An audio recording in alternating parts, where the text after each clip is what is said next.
Hey, pretty shiny peoples. Um,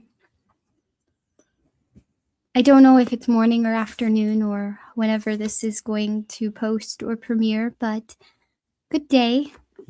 Um, I said that I would catch up on book club, but in order to catch up, it would take a really long reading, and I don't want to do multiple lives for that because it'll mess up all my numbering. But I also don't know how long I can go without stopping. So reading is different from live streaming. When I'm live streaming, I get to interact with people and I don't have to speak the entire time. Um, in reading, I don't have the option to stop talking or rest. And that goes into some of the pain issues that I've been having. While we have not reached the conclusion of that journey, we are hopefully getting closer, but with all the appointments and everything, I couldn't keep postponing this, so I'm going to record it, and I may have to record a couple of pieces, but they will be put together, and then that will be uploaded to fix that gap we were missing in the videos that suddenly started missing audio. And after this premiere, we will be back on track. Hopefully, I will be back to reading live at that point. If I'm not, though, I will continue to do recordings um, and put those out there for you guys. If I do go back to lives a little too quick, they might be shorter readings until this gets under control. I thank you all for your patience and all that good stuff. Yeah, Nyx is doing great, hopping around on 3 legs, but doing great. Copper's still doing great. My mom is done with chemo and radiation, and she's just on hormone blockers now, so all good updates there. All right, and now to start filling in the gap. We would still be on Book 4, Wizard and Glass, Part 3, Come Reap, and the chapter is called Beneath the Huntress Moon. True love, like any other strong and addictive drug, is boring. Once the tale of the encounter and discovery is told, kisses quickly grow stale and caresses tiresome. Except, of course, to those who share the kisses, who give and take the caresses, while every sound and color of the world seems to deepen and brighten around them. As with any other strong drug, true first love is really only interesting to those who have become its prisoners. And as is true of any other strong and addicting drug, true first love is dangerous. Some called the huntress the last moon of summer. Some called it the first of fall. Whichever it was, it signaled a change in the life of the barony. Men put out into the bay wearing sweaters beneath their oilskins as the winds began to turn more and more firmly into autumn's east-west alley, and to sharpen as they turned. In the great barony orchards north of Hambry and in smaller orchards owned by John Croydon, Henry Wertner, Jake White, and the morose but wealthy Carol Thorin, the pickers began to appear in the rows, carrying their odd off-kilter ladders. They were followed by horse-drawn carts full of empty barrels. Downwind of the cider houses, especially downwind of the great barony cider mansion a mile north of seafront, the breezy air was filled with the sweet tang of blems being pressed by the basket loads. Away from the shore of the clean sea, the days remained warm as the huntress waxed. Skies were clear day and night, but summer's real heat had departed with the peddler. The last cutting of the hay began and was finished in the run of a week. That last one was always scant, and ranchers and freeholders alike would curse it, scratching their heads and asking themselves why they even bothered. But come rainy, blousy old March, with the barn lofts and bins rapidly emptying, they always knew. In the barony's gardens, the great ones of the ranchers, the smaller ones of the freeholders, and the tiny backyard plots of the townsfolk, men, women, and children appeared in their old clothes and boots, their sombreros and sombreras. They came with legs of their pants tied down firmly at the ankles, for in the time of the huntress, snakes and scorpions and plentiful members wandered east from the desert. By the time old Demon Moon began to flatten, the line of rattlers would hang from the hitching posts of both the Traveler's Rest and the Mercantile across the street. Other businesses would similarly decorate their hitching posts, but when the prize for the most skins was given on reaping day, it was always the inn or the market that won. In the fields and gardens, baskets to pick into were cast along rows by women with their hair tied up in kerchiefs and reap charms hidden in their bosoms. The last of the tomatoes were picked, the last of the cucumbers, the last of the corn, the last of the perry and mingo. Waiting behind them, as days sharpened and autumn storms began to near, would come squash, sharp-root, pumpkins, and potatoes. In Mayhees the time of reaping had begun, while overhead, clearer and clearer on each starry night, the huntress pulled her bow and looked east over those strange, watery leagues no man or woman of Midworld had ever seen. Those in the grip of a strong drug, heroin, devilgrass, true love, often find themselves trying to maintain a precarious balance between secrecy and ecstasy as they walk the tightrope of their lives. Keeping one's balance on a tightrope is difficult under the soberest circumstances. Doing so while in a state of delirium is all but impossible. Completely impossible in the long run. Roland and Susan were delirious, but at least had the thin advantage of knowing it, and the secret would not have to be kept forever, but only until reaping day fair, and at the very longest. Things might end even sooner than that, if the big coffin hunters broke cover.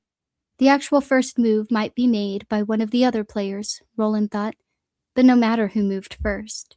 Jonas and his men would be there, a part of it, the part apt to be most dangerous to the three boys. Roland and Susan were careful as delirious people could be, at any rate. They never met in the same place twice in a row. They never made at the same time twice in a row. They never skulked on their way to their trysts. In Hambry, riders were common, but skulkers were noticed. Susan never tried to cover her riding out by enlisting the help of a friend, although she had friends who would have done her this service. People who needed alibis were people keeping secrets. She had a sense that Aunt Cord was growing increasingly uneasy about her rides, particularly the ones she took in the early evenings. But so far as she accepted Susan's oft-repeated reasons for them, she needed time to be solitary, to meditate on her promise and to accept her responsibility. Ironically, these suggestions had originally come from the witch of the Coos. They met in the willow grove, in several of the abandoned boathouses which stood crumbling at the northern hook of the bay, in a herder's hut far out in the desolation of the Coos. The settings were, by and large, in an abandoned squatter shack hidden in the bad grass.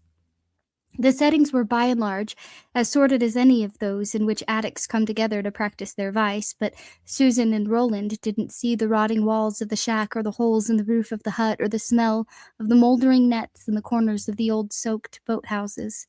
They were drugged, stoned in love, and to them, every scar on the face of the world was a beauty mark. Twice, early on in those delirious weeks, they used the red rocks in the wall at the back of the pavilion to arrange meetings. And then some deep voice spoke inside Roland's head, telling him there must be no more of it. The rock might have been just the thing for children playing at secrets, but he and his love were no longer children. If they were discovered, banishment would be the luckiest punishment they could hope for. The red rock was too conspicuous, and writing things down, even messages that were unsigned and deliberately vague, was horribly dangerous. Using Shimi felt safer to both of them. Beneath his smiling light-mindedness, there was a surprising depth of, discretion. Roland had thought long and hard before settling on that word, and it was the right word, an ability to keep silent that was more dignified than mere cunning. Cunning was out of Shimi's reach in any case, and always would be. A man who couldn't tell a lie without shifting his eyes away from yours was a man who would never be considered cunning. They used Shimi half a dozen times over the 5 weeks when their physical love burned at its hottest. 3 of those times were to make meetings, 2 were to change meeting places, and 1 was to cancel a tryst when Susan spied riders from the piano ranch sweeping for strays near the shack in the bad grass. That deep, warning voice never spoke to Roland about Shimi as it had about the dangers of the Red Rock, but his conscience spoke to him. And when he finally mentioned this to Susan, the 2 of them wrapped in a saddle blanket and lying naked in each other's arms, he found that her conscience had been troubling her as well. It wasn't fair to put the boy in the way of their possible trouble. After coming to that conclusion, Roland and Susan arranged their meeting strictly between the 2 of them. If she could not meet him, Susan said, she would hang a red shirt over the sill of her window as if to dry. If he could not meet her, he was to leave a white stone in the northeast corner of the yard, diagonally across the road from Hookie's livery, where the town pump stood. As a last resort, they would use the red rock in the pavilion, risky or not, rather than bringing Shimi into their affair, again. Cuthbert and Elaine watched Roland's descent into addiction, first with disbelief, envy, and uneasy amusement, then with a species of silent horror. They had been sent to what was supposed to have been safety and had discovered a place of conspiracy instead. They had come to take census in a barony where most of the aristocracy had apparently switched its allegiance to the affiliation's bitterest enemy. They had made personal enemies of 3 hard men who had probably killed enough folks to populate a fair-sized graveyard, yet they had felt equal to the situation because they had come here under the leadership of their friend, who had attained near-mythic status in their minds by besting court with a hawk as his weapon, and becoming a gunslinger at the unheard-of age of 14. That they had been given guns themselves for the mission had meant a great deal to them when they set out from Gilead. Nothing at all by the time they had begun to realize the scope of what was going on in Hambrytown and the barony of which it was a part. When the realization came, Roland was the weapon they counted on, and now? "He's like a revolver cast into the water," Cuthbert exclaimed one evening, not long after Roland had ridden away to meet Susan. Beyond the bunkhouse porch, Huntress rose in her first quarter. "Gods know if it'll ever fire again, even if it's fished out and dried off." "Hush. Wait," Elaine said, and looked toward the porch rail, hoping to jolly Cuthbert out of his bad temper, a task that was quite easy under ordinary circumstances. Elaine said, "Where's the lookout? Gone to bed early for once, has he?" This only irritated Cuthbert more. He hadn't seen the rook skull in days. He couldn't exactly say how many, and he took its loss as ill omen. "Gone, but not to bed," he replied. Then he looked balefully to the west where Roland had disappeared, aboard his big old galoot of a horse. "Lost, I reckon, like a certain fellow's mind and heart and good sense." "He'll be all right," Elaine said awkwardly. "You know him as well as I do." "Bert, known him our whole lives we have. He'll be all right." Quietly, without even a trace of his normal good humor, Cuthbert said, "I don't feel like I know him now." They had both tried to talk to Roland in their different ways. Both received a similar response, which was no real response at all. The dreamy and perhaps slightly troubled look of abstraction in Roland's eyes during those one-sided discussions would have been familiar to anyone who has ever tried to talk sense to a drug addict. It was a look that said Roland's mind was occupied by the shape of Susan's face and the smell of Susan's skin, the feel of Susan's body, and occupied was a silly word for it, one that fell short. It wasn't an occupation, but an obsession. "I hate her a little for what she's done," Cuthbert said, and there was a note in his voice Elaine had never heard before. A mixture of jealousy, frustration, and fear, perhaps more than a little. "You mustn't." Elaine tried to sound shocked, but couldn't help it. "She isn't responsible for—" "Is she not? She went out to Sitka with him. She saw what he saw. God knows how much else he's told her after they've finished making the beast with 2 backs. And she's all the way around the world from stupid. Just the way she's managed her side of the affair shows that." Bert was thinking, Elaine guessed, of her tidy little trick with the Corvette. She mustn't know she's become part of the problem herself. She must know that. Now his bitterness was frighteningly clear. He's jealous of her for stealing his best friend, Elaine thought, but it doesn't stop there.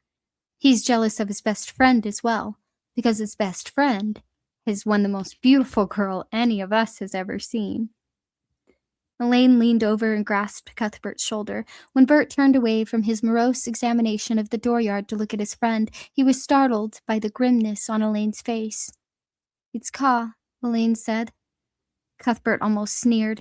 "If I had a hot dinner for every time someone blamed theft or lust on some other stupidity on Ka." Elaine's grip tightened until it became painful. Cuthbert could have pulled away, but didn't. He watched Elaine closely.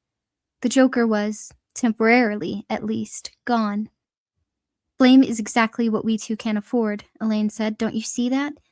And if it's Ka that swept them away, we needn't blame. We can't blame. We must rise above it. We need him, and we may need her, too." Cuthbert looked into Elaine's eyes for what seemed to be a very long time. Elaine saw Bert's anger at war with his good sense. At last, and perhaps only for the time being, good sense won out. "All right, fine. It's Ka, everybody's favorite whipping boy. That's what the great unseen world's for, after all, isn't it?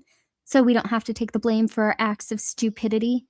Now let go of me, Al, before you break my shoulder."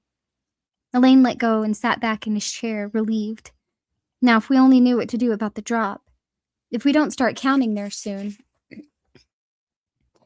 "I've had an idea about that, actually," Cuthbert said. "It just needs a little working out. I'm sure Roland could help. If either of us can get his attention for a few minutes, that is." They sat for a while without speaking, looking out at the dooryard. Inside the bunkhouse, the pigeons, another bone of contention between Roland and Bert these days, cooed. Elaine rolled himself a smoke. It was slow work, and the finished product looked rather comical, but it held together when he lit it. "Your father would stripe you raw if he saw that in your hand," Cuthbert remarked, but he spoke with a certain admiration. By the time of the following year's huntress came round, all three of them would be confirmed smokers, tanned young men with most of the boyhood slapped out of their eyes. Elaine nodded. The strong outer crescent tobacco made him swimmy in the head and raw in the throat, but a cigarette had a way of calming his nerves. And right now, his nerves could use some calming. He didn't know about Bert, but these days he smelled blood on the wind. Possibly some of it would be their own. He wasn't exactly frightened, not yet at least, but he was very, very worried.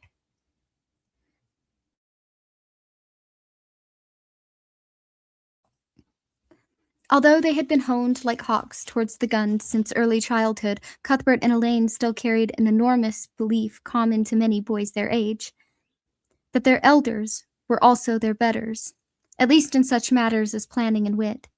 They actually believed that grown-ups knew what they were doing. Roland knew better, even his love-sickness, but his friends had forgotten that in the game of castles, both sides were blindfolded. They would have been surprised to find that at least two of the big coffin hunters had grown extremely nervous about the three young men from Inworld, and extremely tired of the waiting game both sides had been playing. One early morning, as the huntress neared the half, Reynolds and DePape came downstairs together from the second floor of the Traveler's Rest. The main public room was silent except for various snores and phlegmy wheezings. In Hambry's busiest bar, the party was over for another night. Jonas, accompanied by a silent guest, sat playing Chancellor's Patience at Coral's table to the left of the Batwing doors. Tonight he was wearing his duster, and his breath smoked faintly as he bent over his cards. It wasn't cold enough to frost. Not quite yet, but the frost would come soon. The chill in the air left no doubt of that. The breath of his guest also smoked. Kimber Reimer's skeletal frame was all but buried in a gray serape lit with faint bands of orange. The two of them had been on the edge of getting down to business when Roy and Clay, Pinch and Jilly Reimer thought, showed up, their plowing and planting in the second-floor cribs also apparently over for another night. "Eldred," Reynolds said, and then, "Cy Reimer." Reimer nodded back, looking from Reynolds to DePape, thin distaste. "Long days and pleasant nights, gentlemen." Of course the world had moved on, he thought. To find such low coals as these two in positions of importance proved it. Jonas himself was only a little better. "Might we have a word with you, Eldred?" Clay Reynolds asked. "We've been talking, Roy and I." "Unwise," Jonas remarked in his wavery voice. Reimer wouldn't be surprised to find at the end of his life that the Death Angel had such a voice. Talking can lead to thinking, and thinking's dangerous for such as you boys, like picking your nose with bullet heads. DePape donkeyed his damn hee-haw laughter as if he didn't realize the joke was on him. Jonas, listen, Reynolds began, and then looked uncertainly at Reimer. You can talk in front of Cy, Reimer, Jonas said, laying out a fresh line of cards. He is, after all, our chief employer. I play at Chancellor's patience in his honor, so do I. Reynolds looked surprised. I thought, that is to say, I believe that Mayor Thorne was... Hartthorne wants to know none of the details of our arrangement with the good man, Reimer said. A share of the profits is all he requires in that line, Mr. Reynolds. The mayor's chief concern right now is that Reaping Day Fair go smoothly, and that his arrangements with the young lady be smoothly consummated. Aye, that's a diplomatic turn of speech for you, Jonas said in a broad Mahese accent. But since Roy looks a little perplexed, I'll translate. Mayor Thorne spends most of his time in the jakes these days, yanking his willy pink and dreaming his fist is Susan Delgado's box. I'm betting that when the shell's finally opened and her pearl lies before him, he'll never pluck it. His heart'll explode from excitement and he'll drop dead atop her, so he will. Yar. More donkey laughter from DePape. He elbowed Reynolds. He got it down, don't he, Clay? Sounds just like him. Reynolds grinned, but his eyes were still worried. Reimer managed a smile as thin as a scum of November ice and pointed at the 7 which had just popped out of the pack. Red on black, my dear Jonas. I ain't your dear anything, Jonas said, putting the 7 of diamonds on the 8 of shadows. And you'd do well to remember that. Then to Reynolds and DePape. Now what do you boys want? Reimer and me just gonna have us a little palaver. Perhaps we could all put our heads together, Reynolds said, putting a hand on the back of a chair. Kind of see if our thinking matches up. I think not, Jonas said, sweeping his cards together. He looked irritated, and Clay Reynolds took his hand off the back of the chair in a hurry. Say your say and be done with it. It's late. We was thinking it's time to go out there to the Barquet, DePape said. Have a look around. See if there's anything to back up what the old fella and Ritzy said. And see what else they've got out there, Reynolds put in. It's getting close now, Eldred, and we can't afford to take chances. They might have... Aye, guns, electric lights, fairy women in bottles. Who knows? I'll think about it, Clay. But I said I'd think about it. Now go upstairs, the both of you. Back to your own fairy women. Reynolds and DePape looked at him, looked at each other, then backed away from the table. Reimer watched them with his thin smile. At the foot of the stairs, Reynolds turned back. Jonas paused in the act of shuffling his cards and looked at him, tufted eyebrows raised. We underestimated them once, and they made us look like monkeys. I don't want that to happen again, that's all. Your ass is still sore over that, isn't it? Well, so is mine, and I tell you again, they'll pay for what they did. I've got the bill ready, and when the time comes, I'll present it to them with all the interest duly noted. In the meantime, they ain't gonna go spook me into making the first move. Time is on our side, not theirs. Do you understand that? Yes. Will you try to remember it? Yes, Reynolds repeated. He seemed satisfied. Roy, do you trust me? Aye, Eldred, to the end. Jonas had praised him for the work he had done in Ritzy, and DePape had rolled in it the way a male dog rolls in the scent of a bitch. Then go on up, the both of you, and let me palaver with the boss and be done with it. I'm too old for these late nights. When they were gone, Jonas dealt out a fresh line of cards, then looked around the room. There were perhaps a dozen folks, including Sheb, the piano player, and Barky, the bouncer, sleeping it off. No one was close enough to listen to the low-voiced conversation of the 2 men by the door, even if one of the snoring drunkards was for some reason only shamming sleep. Jonas put a red queen on a black knight, then looked up at Reimer. Say your say. Those 2 said it for me, actually. Sighed DePape will never be embarrassed by a surplus of brains, but Reynolds is fairly smart for a gunny, isn't he? Clay's trig when the moon's right and he's had a shave, Jonas agreed. Are you saying you came all the way to Seafront to tell me those 3 babies need a closer looking at? Reimer shrugged. Perhaps they do, and I'm the man to do it. If so, right enough. But what's there to find? That's to be seen, Reimer said, and tapped one of Jonas's cards. There's a chancellor. Aye, nearly as ugly as the one I'm sitting with. Jonas put the Chancellor, it was Paul, above his run of cards. The next draw uncovered Luke, whom he put next to Paul. That left Peter and Matthew still lurking in the bush. Jonas looked at Reimer shrewdly. You hide it better than my pals, but you're as nervous as they are underneath. You want to know what's out at the bunkhouse? I'll tell you. Extra boots, pictures of their mommies, socks that stink to high heaven, stiff sheets from boys who've been taught it's low class to chase after the sheep, and guns hidden somewhere, under the floorboards like enough. You really think they have guns? Aye. Roy got the straight of that all right. They're from Gilead.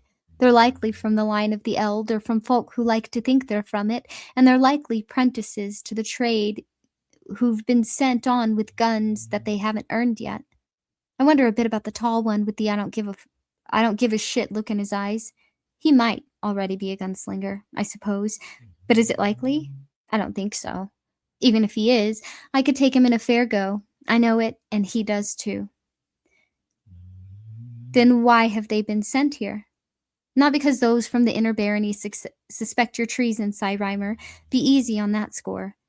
Reimer's head poked out of his serape as he sat up straight and his face stiffened. How dare you call me a traitor? How dare you? Eldred Jonas favored Hambry's minister of inventory with an unpleasant smile and made the white-haired man look like a wolverine. I've called things by their right names my whole life, and I won't stop now. All that needs matter to you is that I've never double-crossed an employer. If I didn't believe in the cause of... To hell with what you believe. It's late, and I want to go to bed. The folk in New Canaan and Gilead haven't the foggiest idea of what does or doesn't go on out here in the Crescent. There aren't many of them who've ever been here, I'd wager. Them are too busy trying to keep everything from falling down around their ears to do much traveling these days. No. What they know is all from the picture books that was read out of when they as babies themselves. Happy cowboys galloping after stock, happy fishermen pulling whoppers into their boats, folks clogging at barn raising and drinking big pots of graff in Greenheart Pavilion. For the sake of the man Jesus, Reimer, don't go dense on me. I deal with that day in and day out. They see Mehis as a place of quiet and safety. Aye, bucolic splendor, just so, no doubt about it. They know that their whole way of life, all that nobility and chivalry and ancestor worship, is on fire.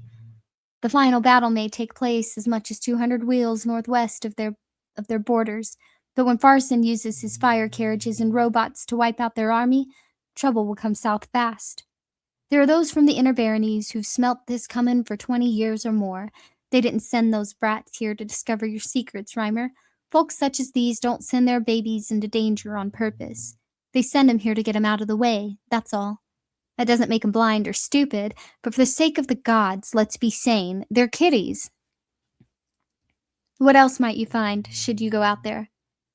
Some way of sending messages, mayhap. A heliograph, the most likely. And out beyond the eyebolt, a shepherd or maybe a freeholder susceptible to a bribe. Someone they've trained to catch the messages and either flash it on or carry it afoot. But before long, it'll be too late for messages to do any good, won't it? Perhaps. But it's not too late yet. And you're right. Kiddies or not, they worry me. You've no cause, I tell you. Soon enough, I'll be wealthy and you'll be downright rich. Mayor yourself, if you want. Who'd stand to stop you? Thorin? He's a joke. Coral? She'd help you string him up, I wot. Or perhaps you'd like to be a baron, if such offices be revived. He saw a momentary gleam in Reimer's eyes and laughed. Matthew came out of the deck and Jonas put him up with the other chancellors. Yar, I see that's what you've got your heart set on. Gems is nice. And for gold goes twice. But there's nothing like having folk bow and scrape before ye, is there? Reimer said. They should have been on the cowboy side by now. Jonas's hands stopped above the layout of the cards. It was a thought that had crossed his mind more than once, especially over the last 2 weeks or so. How long do you think it takes to count our nets and boats and chart out the fish hauls? Reimer asked. They should be over on the drop counting cows and horses, looking through barns, studying the full charts. They should have been there 2 weeks ago, in fact. Unless they already know what they'd find. Jonas understood what Reimer was implying, but couldn't believe it. Wouldn't believe it. Not such a depth of slyness from boys who only had to shave once a week. No, he said, that's your own guilty heart talking to you. They're just so determined to do it right that they're creeping along like old folks with bad eyes. They'll be over on the drop soon enough and counting their little hearts out. And if they're not? A good question. Get rid of them somehow, Jonas supposed. An ambush, perhaps. 3 shots from cover. No more babies. They'd be ill-feeling afterwards. The boys were well liked in town, but Reimer could handle that until Fair Day, and after the reap, it wouldn't matter. Still. I'll have a look around out at the Barquet, Jonas said at last. By myself. I won't have Clay and Roy tramping along behind me. That sounds just fine. Perhaps you'd like to come and lend a hand. Kimber Reimer smiled his icy smile. I think not. Jonas nodded and began to deal. Going out to Barquet would be a bit risky, but he didn't expect any real problem, especially if he went alone. They were only boys, after all, and gone for much of the day. When may I expect a report? Sighed Jonas. When I'm ready to make it. Don't crowd me. Reimer lifted his thin hands and held them, palms out to Jonas. Cry your pardon, Si, he said. Jonas nodded, slightly mollified. He flipped up another card. It was Peter, Chancellor of Keys. He put the card in the top row and then stared at it, combing his fingers through his long white hair as he did. He looked from the card to Reimer, who looked back, eyebrows raised. You smile, Reimer said. Yar, Jonas said and began to deal again. I'm happy. All the chancellors are out. I think I'm going to win this game. For Rhea, the time of Huntress had been a time of frustration and unsatisfied craving. Her plan had gone awry, and thanks to her cat's hideously mistimed leap, she didn't know how or why. The young Cole who'd taken Susan Delgado's cherry had likely stopped her from chopping her skirt, but how? And who was he, really? She wondered that more and more, but her curiosity was secondary to her fury. Rhea of the Coos wasn't used to being balked. She looked across the room to where Musty crouched and watched her carefully. Ordinarily, he would have relaxed in the fireplace. He seemed to like the cool drafts that swirled down the chimney. But since she had singed his fur, Musty preferred the woodpile. Given Rhea's mood, that was probably wise. You're lucky I let you live, you warlock, the old woman grumbled. She turned back to the ball and began to make passes above it, but the glass only continued to swirl with bright pink light. Not a single image appeared. Rhea got up at last, went to the door, threw it open, and looked out on the night sky. Now the moon had waxed a little past the half, and the huntress was coming clear on its bright face. Rhea directed the stream of the foul language that she didn't quite dare direct at the glass. Who knew what entity might lurk inside it, waiting to take offense at such talk? Up at the woman in the moon. Twice she slammed her bony old fist into the door lintel as she cursed, dredging up every dirty word she could think of, even the potty-mouthed words children throw at each other in the dust of the play yard. Never had she been so angry. She had given the girl a command, and the girl, for whatever reasons, had disobeyed. For standing against Rhea of the Coos, the bitch deserved to die. But not right away, the old woman whispered. First, she should be rolled in the dirt, then pissed on till the dirt's mud and her fine blonde hair's full of it. Humiliated. Hurt. Spat on. She slammed her fist against the door side again, and this time blood flew from the knuckles. It was just the girl's failure to obey the hypnotic command. There was another matter. It wasn't just the girl's failure to obey the hypnotic command. There was another matter, related but much more serious. Rhea herself was now too upset to use the glass, except for brief and unpredictable periods of time. The hand passes she made over it and the incantation she muttered to it, she knew, useless. The words and gestures were just the way she focused her will. That was what the glass responded to, will and concentrated thought. Now, thanks to the trollop of a girl and her boy lover, Rhea was too angry to summon the smooth concentration needed to part the pink fog which swirled inside the ball. She was, in fact, too angry to see. How can I make it like it was? Rhea asked the half-glimpsed woman in the moon. Tell me, tell me. But the huntress told her nothing, and at last Rhea went back inside, sucking at her bleeding knuckles. Musty saw her coming and squeezed into the cobwebby spaces between the woodpile and the chimney.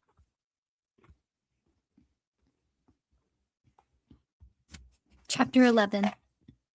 The Girl at the Window. Now the huntress filled her belly, as the old-timer said. Even at noon she could be glimpsed in the sky, a pallid vampire woman caught in bright autumn sunlight, in front of the businesses such as the Traveller's Rest, and on the porches of such large ranch houses as Langle's Rocking Bee and Renfrew's Lazy Susan. Stuffy guys with heads full of straw above their old overalls began to appear. Each wore his sombrero, each held a basket of produce cradled in its arms, each looked out at the emptying world with stitched white-crossed eyes. Wagons filled with squashes clogged the roads, bright orange drifts of pumpkins and bright magenta drifts of sharp-root lay against the side of the barns. In the fields, the potato carts rolled and the pickers followed behind them. In front of the Hambry Mercantile, reap charms appeared like magic hanging from the carved guardians like wind chimes. All over Mayhees, girls sewed their reaping night costumes and sometimes wept over them if the work went badly, as they dreamed of the boys they would dance with in the Greenheart Pavilion. Their little brothers began to have trouble sleeping as they thought of the rides and the games and the prizes they might win at the carnival. Even their elders sometimes lay awake in spite of their sore old hands and aching backs, thinking about the pleasures of the reap. Summer had slipped away with a final flirt of her green gown, and harvest time had arrived. Rhea cared not a fig for the reaping dances or carnival games, but she could no more sleep than those who did. Most nights she lay on her stinking pallet until dawn, her skull thudding with rage. On a night not long after Jonas's conversation with Chancellor Reimer, she determined to drink herself into oblivion. Her mood was not improved when she found that her graft barrel was almost empty. She blistered the air with her curses. She was drawing in breath for a fresh string of them when an idea struck her. A wonderful idea, a brilliant idea. She had wanted Susan Delgado to cut off her hair. That hadn't worked, and she didn't know why, but she did know something about the girl, didn't she? Something interesting? Aye, so it was. Very interesting indeed. Rhea had no desire to go to Thorne with what she knew. She had a fond and foolish, likely, hope that Mayor Thorne had forgotten about his wonderful glass ball, but the girl's aunt now. Suppose Cordelia Delgado were to discover that not only was her niece's virginity lost, the girl was well on her way to becoming a practiced trollop. Rhea didn't think Cordelia would go to the mayor either. The woman was a prig, but not a fool. Yet it would set the cat among the pigeons just the same, wouldn't it? Wow! Thinking of cats, there was Musty, standing on the stoop in the moonlight looking at her with a mixture of hope and mistrust. Rhea, grinning hideously, opened her arms. "Come to me, my precious. Come, my sweet one." Musty, understanding all was forgiven, rushed into his mistress's arms and began to purr loudly as Rhea licked along the sides with her old and yellowing tongue. The night the coos slept soundly for the first time in a week, and when she took the glass ball into her arms the following morning, its mists cleared for her at once. She spent the day enthralled to it, spying on people she detested, drinking little and eating nothing. Around sunset, she came out of her trance enough to realize she had as yet done nothing about the saucy little jade, but that was all right. She saw how it could be done. And she could watch all the results in the glass, all the protests, all the shouting and recriminations. She would see Susan's tears. That would be the best part, to see her tears. "A little harvest of my own," she said to Hermod, who now came slithering up her leg toward the place where she liked him best. There wasn't any men who could do like Hermod could do. No, indeed. Sitting with their lap full of snake, Rhea began to laugh. "Remember your promise," Elaine said nervously as they heard the approaching beat of Rusher's hooves. "Keep your temper." "I will," Cuthbert said, but he had his doubts. As Roland rode around the long wing of the bunkhouse and into the yard, his shadow trailing out in the sunset light, Cuthbert clenched his hands nervously. He willed them to open, and they did. Then as he watched Roland dismount, they rolled themselves closed again, the nails digging into his palms. Another go-round, Cuthbert thought. Gods, but I'm sick of them. Sick to death. Last night had been about the pigeons. Again, Cuthbert wanted to use one to send a message back west about the oil tankers. Roland still did not. So they had argued. Except here was another thing which infuriated him, that rubbed against his nerves like the sound of the thinny. Roland did not argue. These days, Roland did not deign to argue. His eyes always kept that distant look, as if only his body was here. The rest of him, mind, soul, spirit, was with Susan Delgado. No, he had said simply, it's too late for such. You can't know that, Cuthbert had argued, and even if it's too late for help to come from Gilead, it's not too late for advice to come from Gilead. Are you so blind you can't see that? What advice can they send us? Roland hadn't seemed to hear the rawness in Cuthbert's voice. His own voice was calm, reasonable, and utterly disconnected. Cuthbert thought, from the urgency of the situation. If we knew that, he had replied, wouldn't we have, we wouldn't have to ask, Roland, would we? We can only wait and stop them when they make their move.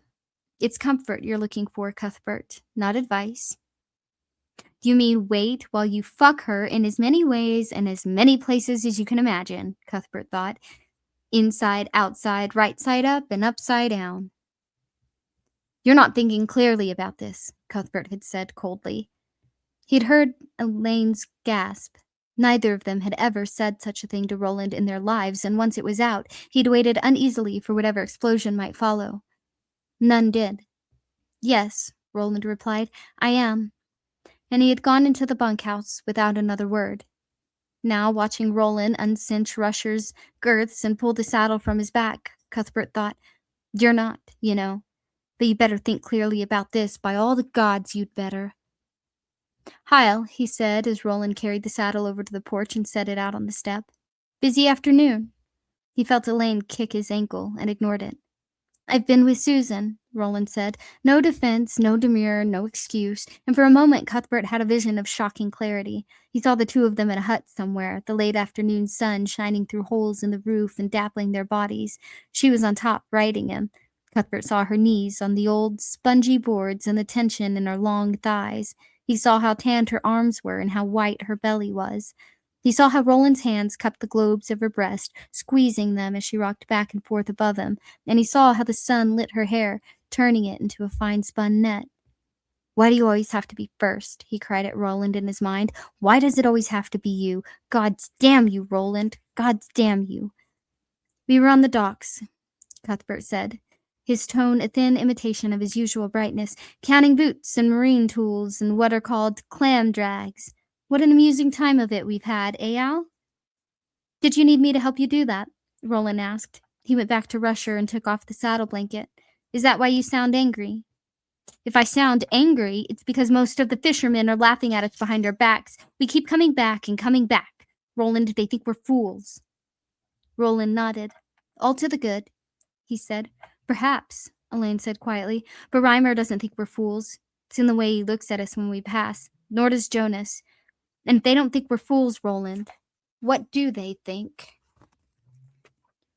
Roland stood on the second step, the saddle blanket hanging forgotten over his arms. For once, they actually seemed to have his attention, Cuthbert thought. Glory be, and will wonders never cease. They think we're avoiding the drop because we already know what's there, Roland said. And if they don't think it, they soon will. Cuthbert has a plan. Roland's gaze, mild, interested, already starting to be not there again, shifted to Cuthbert. Cuthbert the joker, Cuthbert the prentice, who had in no way earned the gun he'd carried east to the Outer Crescent. Cuthbert, the virgin in eternal second. Gods, I don't want to hate him. I don't. But now it's so easy. We two should go and see Sheriff Avery tomorrow, Cuthbert said. We will present it as a courtesy visit. We have already established ourselves as three courteous, if slightly stupid, young fellows, have we not? To a fault, Roland agreed, smiling. We'll say that we finally finished with the seacoast side of Hambry, and we hope to be every bit as meticulous on the farm and cowboy side, but we certainly don't want to cause trouble or be in anyone's way. It is, after all, the busiest time of year, for ranchers as well as farmers, and even certified fools such as ourselves will be aware of that. So we'll give the good sheriff a list. Roland's eyes lit up. He tossed the blanket over the porch rail, grabbed Cuthbert around the shoulders, and gave him a rough hug.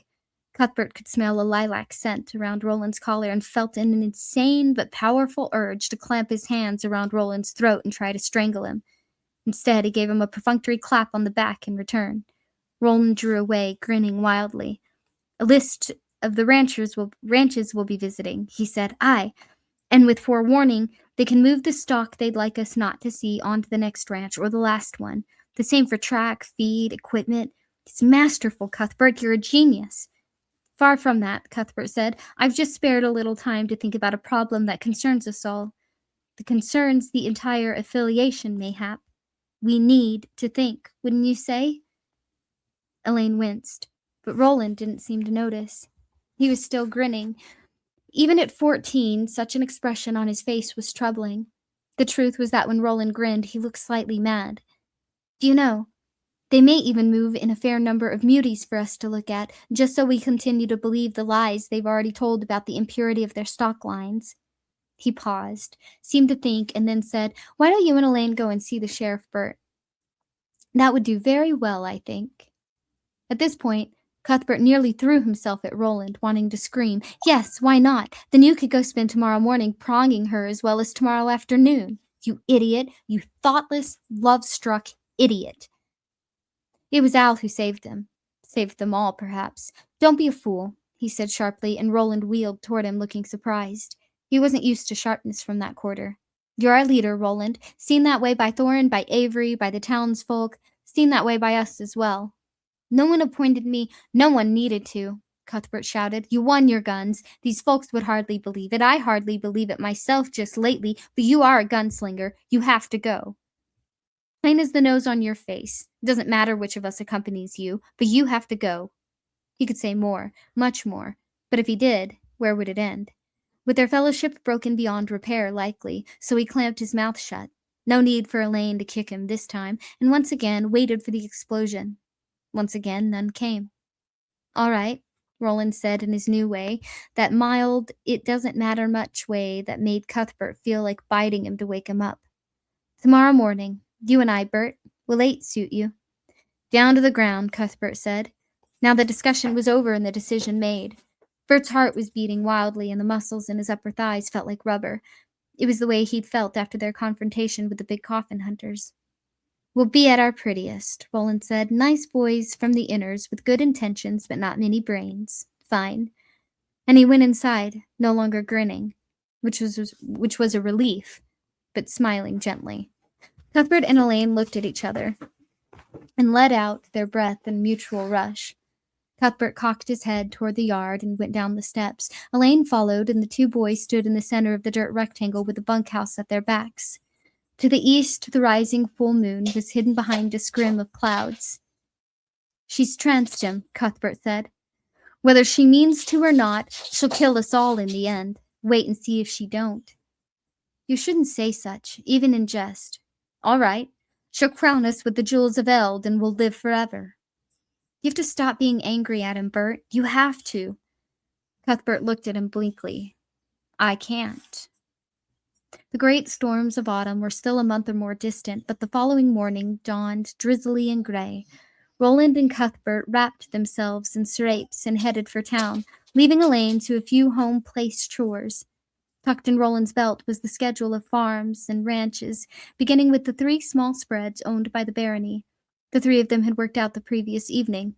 The pace this schedule suggested was almost ludicrously slow. It would keep them on the drop in the orchards almost until year-end's fair, but it conformed to the pace they had already set on the docks.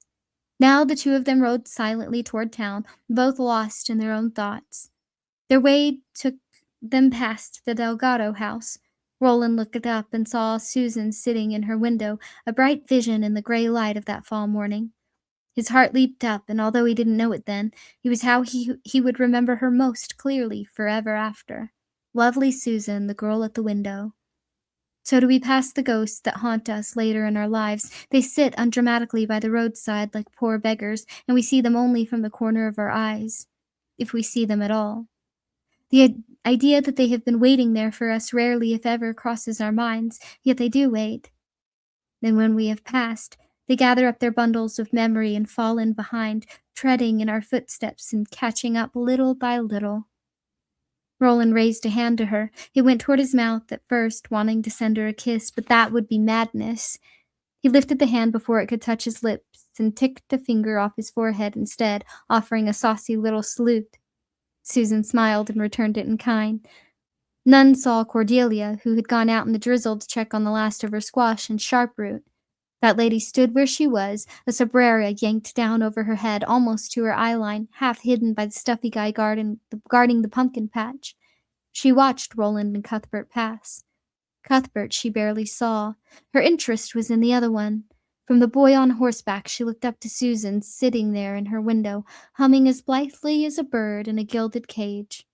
A sharp splinter of suspicion whispered its way into Cordelia's heart. Susan's change of temperament, from alternating bouts of sorrow and fearful anger to a kind of dazed but mainly cheerful acceptance, had been so sudden. Mayhap it wasn't acceptance at all. "You're mad," she whispered to herself, but her hand remained tight on the haft of the machete she held. She dropped to her knees in the muddy garden and abruptly began chopping sharp-root vines, tossing the roots themselves toward the side of the house with quick, accurate throws. "There's nothing between them. I'd know. Children of such age have no more discretion than the drunks and the rest." By the way they had smiled at each other. "Perfectly normal," she whispered, chopping and throwing. She cut a sharp root nearly in half, running it, not noticing. The whispering was a habit she'd picked up only recently, as reap day neared and the stresses of coping with her brother's troublesome daughter mounted. Folks smile at each other, that's all. The same for the salute and Susan's returning wave. Below, the handsome cavalier acknowledging the pretty maid, above, the maid herself pleased to be acknowledged by such as he. It was youth calling to youth, that was all. And yet, the look in his eyes, and the look in hers. Nonsense, of course, but you saw something else. Yes, perhaps for a moment it had seemed to her that the young man was going to blow Susan a kiss, then he had remembered himself at the last moment and turned it into a salute instead. Even if you did see such a thing, it means nothing. Young cavaliers are saucy, especially when out from beyond the gaze of their fathers, and these three already have a history, as ye well know. All true enough, but none of it removed that chilly splinter from her heart. Jonas answered Roland's knock and let the two boys into the sheriff's office. He was wearing a deputy star on his shirt and looked at them with expressionless eyes. "Boys," he said, "come in out of the wet." He stepped back to allow them entrance. His limp was more pronounced than Roland had ever seen it. The wet weather was playing it up, he supposed. Roland and Cuthbert stepped in.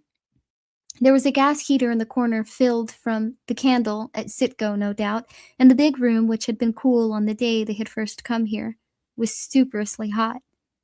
The 3 cells held 5 woeful-looking drunks, 2 pairs of men and women. In the center cell by herself, sitting on the bunk with her legs spread wide, displaying a broad expanse of red drawers. Roland feared that if she got her finger any further up her nose, she might never retrieve it. Clay Reynolds was leaning against the notice board, picking his teeth with a broom straw. Sitting at the roll-top desk was Deputy Dave, stroking his chin and frowning through his monocle at the board which had been set up there. Roland wasn't at all surprised to see that he and Bert had interrupted a game of castles. "Well, look here, Eldred," Reynolds said. "It's 2 of the in-world boys. Do your mommies know you're out, fellas?" "They do," Cuthbert said brightly. "And you're looking very well, Si Reynolds. The wet weather's soothed your pox, has it?" Without looking at Bert or losing his pleasant little smile, Roland shot an elbow into his friend's shoulder. "Pardon my friend, Si. His humor regularly transgresses the bounds of good taste. He doesn't seem able to help it. There's no need for us to scratch at one another. We've agreed to let bygones be bygones, haven't we?" "Aye, certainly. All a misunderstanding," Jonas said. He limped back across the desk and the game board. As he sat down on his side of it, his smile turned to a sour little grimace. "I'm worse than an old dog," he said. "Someone ought to put me down, so they should. Earth's cold but painless, eh, boys?" He looked back at the board and moved a man around to one side of the hillock. He had begun to castle, and was thus vulnerable, although not very in this case, Roland thought. Deputy Dave didn't look like much in the way of competition. "I see you're working for the Barony Salt now," Roland said, nodding at the star on Jonas's shirt. "Salt's what it amounts to," Jonas said companionably enough. "A fellow's went leg broke. I'm helping out, that's all." "And Si Reynolds, Si DePape, are they helping out as well?" "Yar, I reckon," Jonas said. "How goes your work among the fisher folk? Slow, I hear." Done at last. The work wasn't so slow as we were, but coming here in disgrace was enough for us. We have no intention of leaving that way. Slow and steady wins the race, they say. So they do, Jonas agreed, whoever they are. From somewhere deeper in the building, there came the whoosh of water stool flushing. All the comforts of home and the Hambry sheriffs, Roland thought. The flush was soon followed by heavy footsteps descending a staircase, and a few moments later, Herc Avery appeared. With one hand, he was buckling his belt, and with the other, he mopped his broad and sweaty forehead. Roland admired the man's dexterity. "Whew," the sheriff exclaimed. "Them beans I ate last night took the short cut, I tell you." He looked from Roland to Cuthbert and then back to Roland. "Why, boys, too wet for net counting, is it?" "Cy Dearborn was just saying that their net counting days are at an end," Jonas said. He combed his long hair with the tips of his fingers. Beyond him, Clay Reynolds had resumed his slouch against the notice board, looking at Roland and Cuthbert with open dislike. "Aye, well, that's fine. That's fine. What's next, youngsters? And is there any way we can help ye? For that's what we like to do best, lend a hand where a hand's needed, so it is." "Actually, you could help us," Roland said. I reached into his belt and pulled out the list. "We have to move on to the drop, but we don't want to inconvenience anyone." Grinning hugely, Deputy Dave slid his squire all the way around his own hillock. Jonas castled at once, ripping open Dave's entire left flank. The grin faded from Dave's face, leaving a puzzled emptiness. "How do you manage that?" "Easy," Jonas smiled, then pushed back from the desk to include the others in his regard. "You want to remember, Dave, that I play to win. I can't help it. It's just my nature." He turned his full attention to Roland. His smile broadened. Like the scorpion said to the maiden as she lay dying, "You knowed I was poison when you picked me up." When Susan came in from the feeding the livestock, she went directly to the cold pantry for juice, which was her habit. She didn't see her aunt standing in the chimney corner watching her, and when Cordelia spoke, Susan was startled badly. It wasn't just the unexpectedness of the voice, it was the coldness of it. "Do you know him?" The juice jug slipped in her fingers, and Susan put a steadying hand beneath it. Orange juice was too precious to waste, especially this late in the year. She turned and saw her aunt by the wood box. Cordelia had hung her sombrero on a hook in the entryway, but she still wore her serape and muddy boots. Her cuchillo lay on top of the stacked wood, with green strands of sharp-root vine still trailing from its edge. Her tone was cold, but her eyes were hot with suspicion. A sudden clarity filled Susan's mind and all of her senses. "If you say no, you're damned," she thought. "If you ask who, you may be damned. You must say—" "I know them both," she replied in an offhanded fashion. "I met them at the party. So did you. You frightened me, aunt." "Why did he salute ye so?" "How can I know? Perhaps he just felt like it." Her aunt bolted forward, slipped in her muddy boots, regained her balance, and seized Susan by the arm. Now her eyes were blazing. "Bean't insolent with me, girl. Bean't naughty with me, Miss Oh so young and pretty, or I'll—" Susan pulled backward so hard that Cordelia staggered and might have fallen again if the table had not been handy to grab. Behind her, muddy foot tracks stood out on the clean kitchen floor like accusations. "Call me that again, and I'll slap thee," Susan cried. "So I will." Cordelia's lips drew back from her teeth in a dry, furious smile. "You'd slap your father's only living blood kin. Would ye be so bad?" "Why not?" "Do ye not slap me, aunt?" Some of the heat went out of her aunt's eyes, and the smile left her mouth. "Susan, hardly ever, not half a dozen times since you were a toddler, who would grab anything her hands could reach, even a pot of boiling water on the—" "It's with thy mouth thee mostly hits nowadays," Susan said. "I've put up with it. More fool me.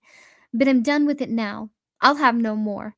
If I'm old enough to be sent to a man's bed for money, I'm old enough for you to keep a civil tongue when you speak to me." Cordelia opened her mouth to defend herself. The girl's anger had startled her, and so had her accusations. And then she realized how cleverly she was being led away from the subject of the boys. Of the boy. "You only know of him from the party, Susan. It's Dearborn, I mean, as I think ye well know." "I've seen him about town," Susan said. She met her aunt's eyes steadily, although it cost her an effort. Lies would follow half-truths as dark followed dusk. I've seen all 3 of them about town. Are you satisfied?" No, Susan saw with mounting dismay. She was not. "Do ye swear to me, Susan, on your father's name, that ye've not been meeting this boy Dearborn?" All the rides in the late afternoon, Susan thought, all the excuses, all the care that no one should see us, and it all comes down to a careless wave on a rainy morning. That easily all put at risk. Did we think it could be otherwise? Were we that foolish? Yes and no. The truth was they had been mad, and still were. Susan kept remembering the look of her father's eyes on the few occasions when he had caught her in a fib, that look of half-curious disappointment, that sense that her fibs, innocuous as they might be, had hurt him like the scratch of a thorn. "I will swear to nothing," she said. "You've no right to ask it of me." "Swear!" Cordelia cried shrilly. She groped out for the table again and grasped it as if for balance. "Swear it! Swear it! This is no games of jacks or tag or Johnny jump my pony. Thee's not a child any longer. Swear to me. Swear that thee're still pure." "No," Susan said, and turned to leave. Her heart was beating madly, but still that awful clarity informed the world. Roland would have known it for what it was. She was seeing with gunslinger eyes. There was a glass window in the kitchen looking out toward the drop, and in it she saw the ghostly reflection of Aunt Cord coming toward her, one arm raised. She had at the end of it knotted into a fist. Without turning, Susan put up her own hand in a halting gesture. "Raise that knot to me," she said. "Raise it not, ye bitch!" She saw the reflection of the ghost's eyes widen in shock and dismay. She saw the ghost fist relax, become a hand again, fall to the ghost woman's side. "Susan," Cordelia said in a small, hurt voice, "how can ye call me so? What's so coarsened your tongue and your regard for me?" Susan went out without replying. She crossed the yard and entered the barn. Here the smells she had known since childhood, horses, lumber, and hay, filled her head and drove the awful clarity away. She was tumbled back into childhood, lost in the shadows of her confusion again. Pylon turned to look at her and whickered. Susan put her head against his neck and cried. "There," Sheriff Avery said, when Size, Dearborn, and Heath were gone. "It's as ye said. Just slow is all they are. Just creeping careful." He held the meticulously printed list up, studied it a moment, then cackled happily. "And look at this. What a beauty, Har. We can move anything we don't want 'em to see days in advance, so we can." "They're fools," Reynolds said, but he pined for another chance at them just the same. If Dearborn really thought bygones were bygones over that little business in the Traveler's Rest, he was way past foolishness and dwelling in the land of idiocy. Deputy Dave said nothing. He was looking disconsolately through his monocle at the castle's board, where his white army had been laid waste in 6 quick moves. Jonas's forces had poured around Red Hillock like water, and Dave's hopes had been swept away in the flood.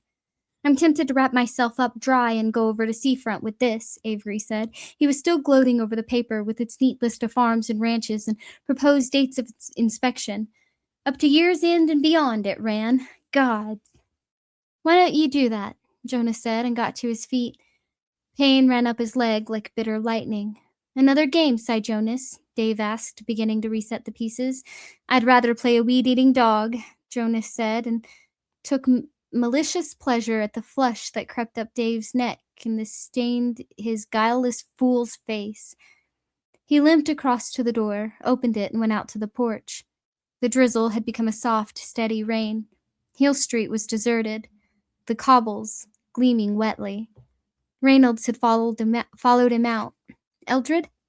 "Get away," Jonas said without turning. Clay hesitated a moment, then went back inside and closed the door. "The hell's wrong with you?" Jonas asked himself. He should have been pleased at the 2 young pups in their list, as pleased as Avery was, as pleased as Reimer would be when he heard about this morning's visit. After all, hadn't he told Reimer not 3 days ago that the boys would soon be over on the drop, counting their little hearts out? Yes. So why did he feel unsettled? So fucking jittery? Because there still hadn't been any contact from Farson's man Latigo? Because Reynolds came back empty from Hanging Rock on the day and DePape came back empty the next? Surely not. Latigo would come, along with a goodly troop of men, but it was still too soon for them, and Jonas knew it. Reaping was still almost a month away. So it was just the bad weather working on your legs, stirring up that old wound and making you ugly. No, the pain was bad, but it had been worse before. The trouble was his head. Jonas leaned against a post beneath the overhang, listened to the rain plinking on the tiles, and thought how, sometimes, in a game of castles, a clever player would peek around his hillock, just for a moment, then duck back. That was what this felt like. It was so right it smelled wrong. Crazy idea, but somehow not crazy at all. "Are you trying to play castles with me, Sprat?" Jonas murmured. "If so, you'll soon wish you'd stayed home with your mommy, so you will." Roland and Cuthbert headed back to the Bar K along the drop. There would be no counting done today. At first, in spite of the rain and the gray skies, Cuthbert's good humor was almost entirely restored. "Did you see them?" he asked with a laugh. "Did you see them, Roland?" "Will, I mean. They bought it, didn't they? Swallowed that honey whole, they did." "Yes." "What do we do next? What's our next move?" Roland looked at him blankly for a moment, as if startled out of a doze. "The next move is theirs. We count and we wait." Cuthbert's good cheer collapsed in a puff, and he once more found himself having to restrain a flood of recrimination, all whirling around two basic ideas: that Roland was shirking his duty so he could continue to wallow in the undeniable charms of a certain young lady, and more important, that Roland had lost his wits when all of Midworld needed them most. Except what duty was Roland shirking, and what made him so sure Roland was wrong? Logic? Intuition? Or just shitty old catbox jealousy? Cuthbert found himself thinking of the effortless way Jonas had ripped up Deputy Dave's army when Deputy Dave had moved too soon, but life was not like castles. Was it? He didn't know, but he thought he had at least one valid intuition. Roland was heading for disaster, and so they all were. Wake up, Cuthbert thought. Please, Roland, wake up before it's too late. Chapter 3. Playing Castles. There followed a week of the sort of weather that makes folk apt to crawl back into bed after lunch, take long naps, and wake feeling stupid and disoriented. It was far from the flood weather, but it made the final phase of the apple-picking dangerous. There were several broken legs, and in 7 Mile Orchard, a young woman fell from the top of her ladder, breaking her back. And the potato fields became difficult to work. Almost as much time was spent freeing wagons stuck in the gluey rows as was spent actually picking. In Greenheart, what decorations had been done for the reaping fair grew sodden and had to be pulled down. The work volunteers waited with increasing nervousness for the weather to break so they could begin again. It was bad weather for young men whose job it was to take inventory, although they were at least able to begin visiting barns and counting stock. It was good weather for a young man and a young woman who had discovered the joys of physical love, you would have said, but Roland and Susan met only twice during the run of gray weather. The danger of what they were doing was now almost palpable. The first time was in an abandoned boathouse on the Seacoast Road. The second was in the far end of a crumbling building below into the east of Sitgo. They made love with the furious intensity on one of Roland's saddle blankets, which was spread on the floor of what had once been the oil refinery's cafeteria.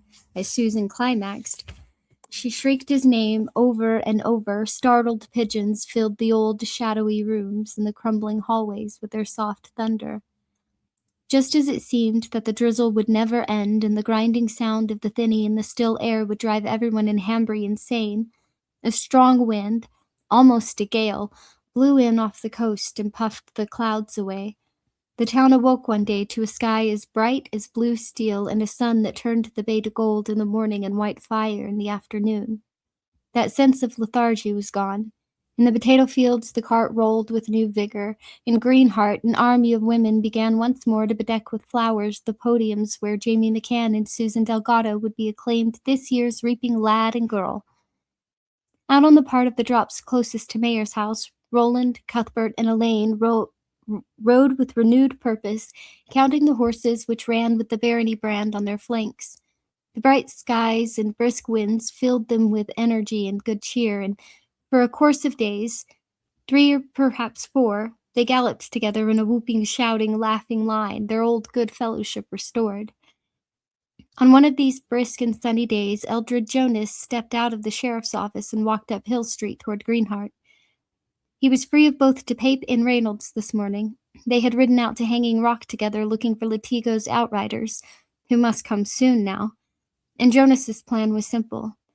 To have a glass of beer in the pavilion and watch the preparations that were going on there, the digging of the roasting pits, the laying of the faggots for the bonfire, the arguments over how to set the mortars and who would shoot off the fireworks, the ladies flowering the stage where this year's lad and girl would be offered for the town's adulation.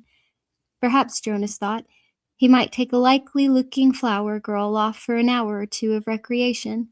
The maintenance of the saloon whores he left strictly to Roy and Clay, but a fresh young flower girl of 17 or so was a different matter. The pain in his hip had faded with the damp weather. The painful, lurching stride with which he had moved for the last week or so had become a mere limp again. Perhaps just a beer or two in the open air would be enough, but the thought of a girl wouldn't quite leave his head. Young, clear-skinned, high-breasted, fresh, sweet breath, fresh, sweet lips. "Mr. Jonas? Eldred?" He turned, smiling to the owner of the voice. No dewy complexioned flower girl with wide eyes and moist, parted lips stood there, but a skinny woman edging into late middle age. Flat-chested, flat-bummed, tight, pale lips, her hair scooped so tight against her skull that it fair screamed. Only wide eyes corresponded with his daydream. "I believe I've made a conquest," Jonas thought sardonically. "Why, Cordelia," he said, reaching out and taking one of her hands in both of his. "How lovely you look this morning." Thin color came up in her cheeks, and she laughed a little. For a moment she looked 45 instead of 60, and she's not 60, Jonas thought. The lines around her mouth and the shadows under her eyes, those are new. "You're very kind," she said, "but I know better. I haven't been sleeping, and when women my age don't sleep, they grow old rapidly." "I'm sorry to hear you're sleeping badly," he said, "but now that the weather's changed, perhaps—" "It's not the weather. Might I speak to you, Eldred?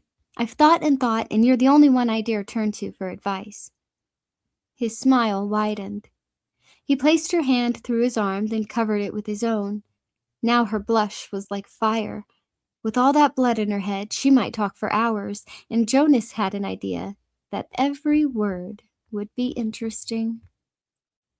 With women of a certain age and temperament, tea was more effective than wine when it came to loosening the tongue. Jonas gave up his plans for a lager and perhaps a flower girl without so much as a second thought. He seated Cy Delgado in a sunny corner of the Greenheart Pavilion. It was not far from a red rock Roland and Susan knew well, and ordered a large pot of tea, cakes too. They watched the reaping fair preparations go forward as they waited for the food and drink. The sun-swept park was full of hammering and sawing and shouts and bursts of laughter. All fair days are pleasant, but reaping turns us all into children again, don't you find? Cordelia asked. Yes, indeed, Jonas said, who hadn't felt like a child even when he had been one. What I still like best is the bonfire, she said, looking toward the great pile of sticks and boards that was being constructed at the far end of the park, cater-corner from the stage. It looked like a large wooden teepee. I love it when the townsfolk bring their stuffy guys and throw them on. Barbaric, but it always gives me such a pleasant shiver.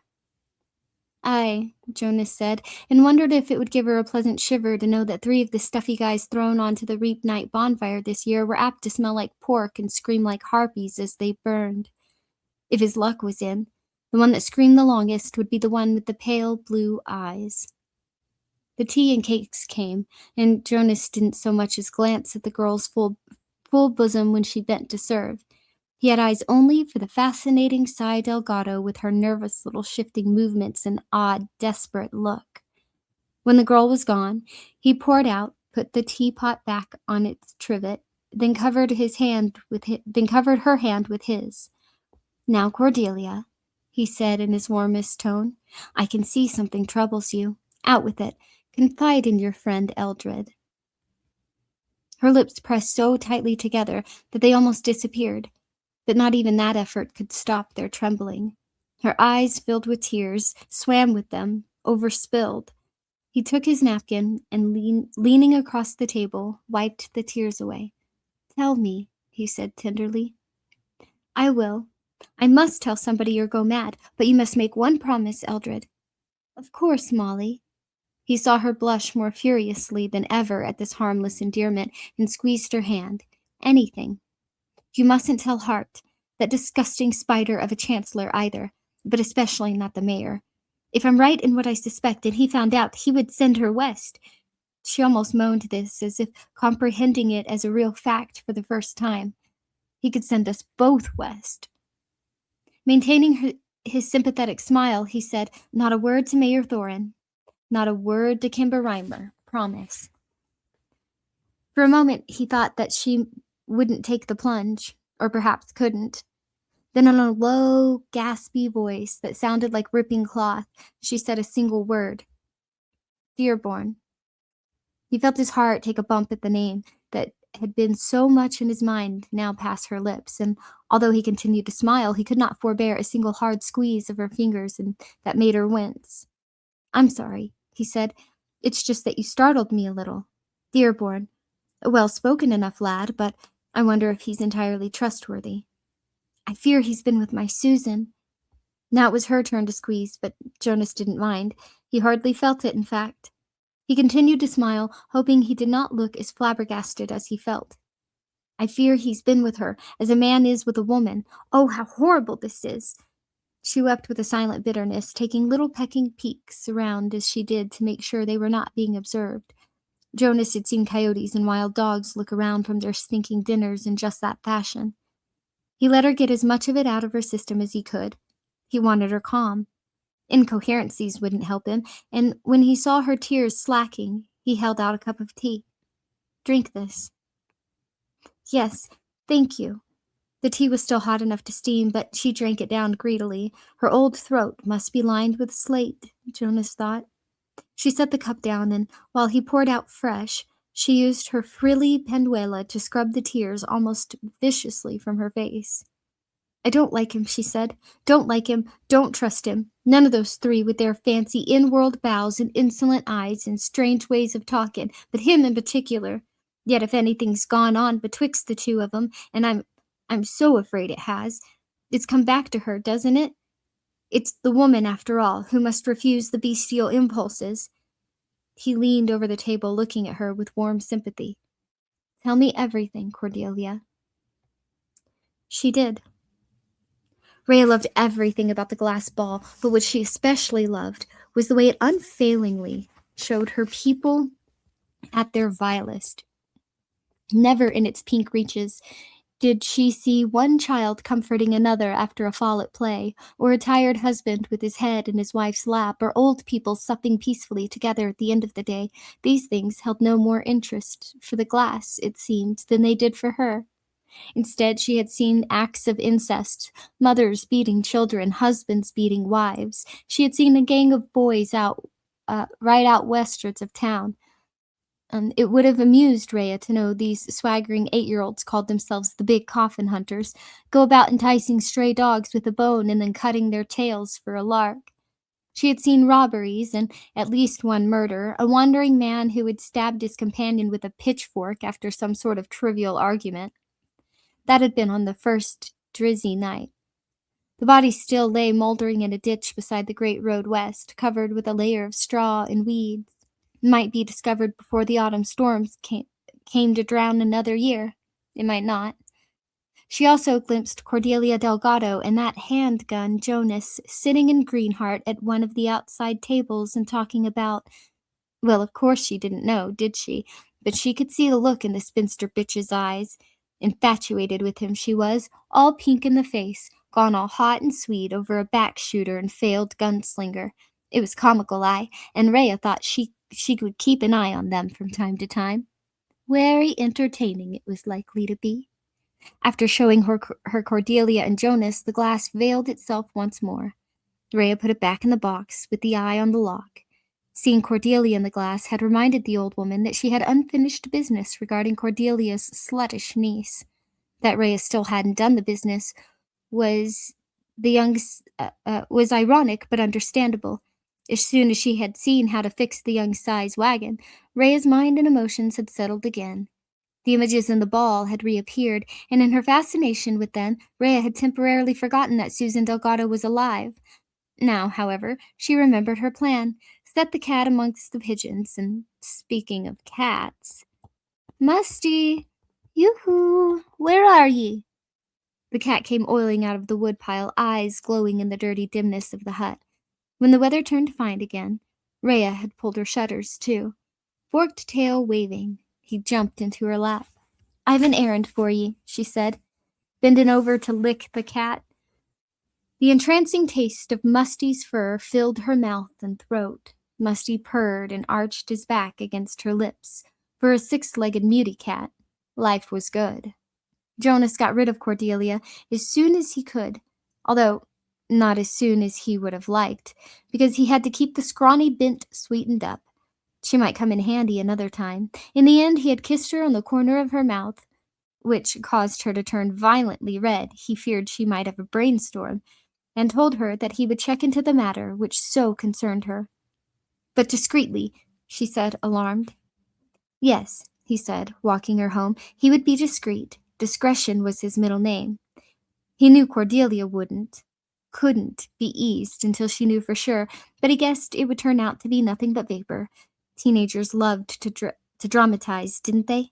And if the young lass saw that her aunt was afraid of something, she might well feed Auntie's fears instead of allaying them. Cordelia had stopped by the white picket fence that divided her garden plot from the road, the expression of sublime relief coming over her face. Jonas thought she looked like a mule having its back scratched with a stiff brush. Why, I never thought of that.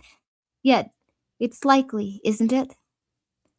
Likely enough, Jonas said, but I'll still check into it most carefully. Better safe than sorry. He kissed the corner of her mouth again, and not a word to the fellows at Seafront. Not a hint. Thank ye, Eldred. Oh, thank ye. And she hugged him before hurrying in, her tiny breast pressing like stones against the front of his shirt. Mayhap they'll sleep tonight after all. She might, but Jonas wondered if he would.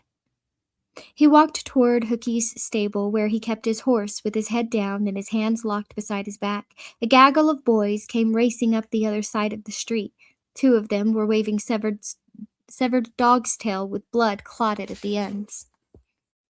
Coffin hunters! We're big coffin hunters, just like you, one called impudently across to him. Jonas drew his gun and pointed it at them. It was done in a flash, and for a moment the terrified boy saw him. The terrified boy saw him as he really was, with his eyes blazing and lips peeled back from his teeth. Jonas looked like a white-haired wolf in a man's clothes. Get out. Get on, you little bastards, he snarled. Get on before I blow you loose of your shoes and give your fathers cause to celebrate. For a moment they were frozen, and then they fled in a howling pack. One had left his trophy behind. The dog's tail lay on the board sidewalk like a grisly fan. Jonas grimaced at the sight of it, holstered his gun, locked his hands behind him again, and walked on, looking like a parson meditating on the nature of the gods. And what in God's name was he doing, pulling iron on a bunch of young hellions like that? Being upset, he thought. Being worried.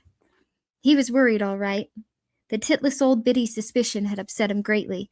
Not on Thorne's count. As far as Jonas was concerned, Dearboy could fuck the girl in the town square at high noon on Reaping Fair Day, but because it suggests that Dearborn might have fooled him about other things.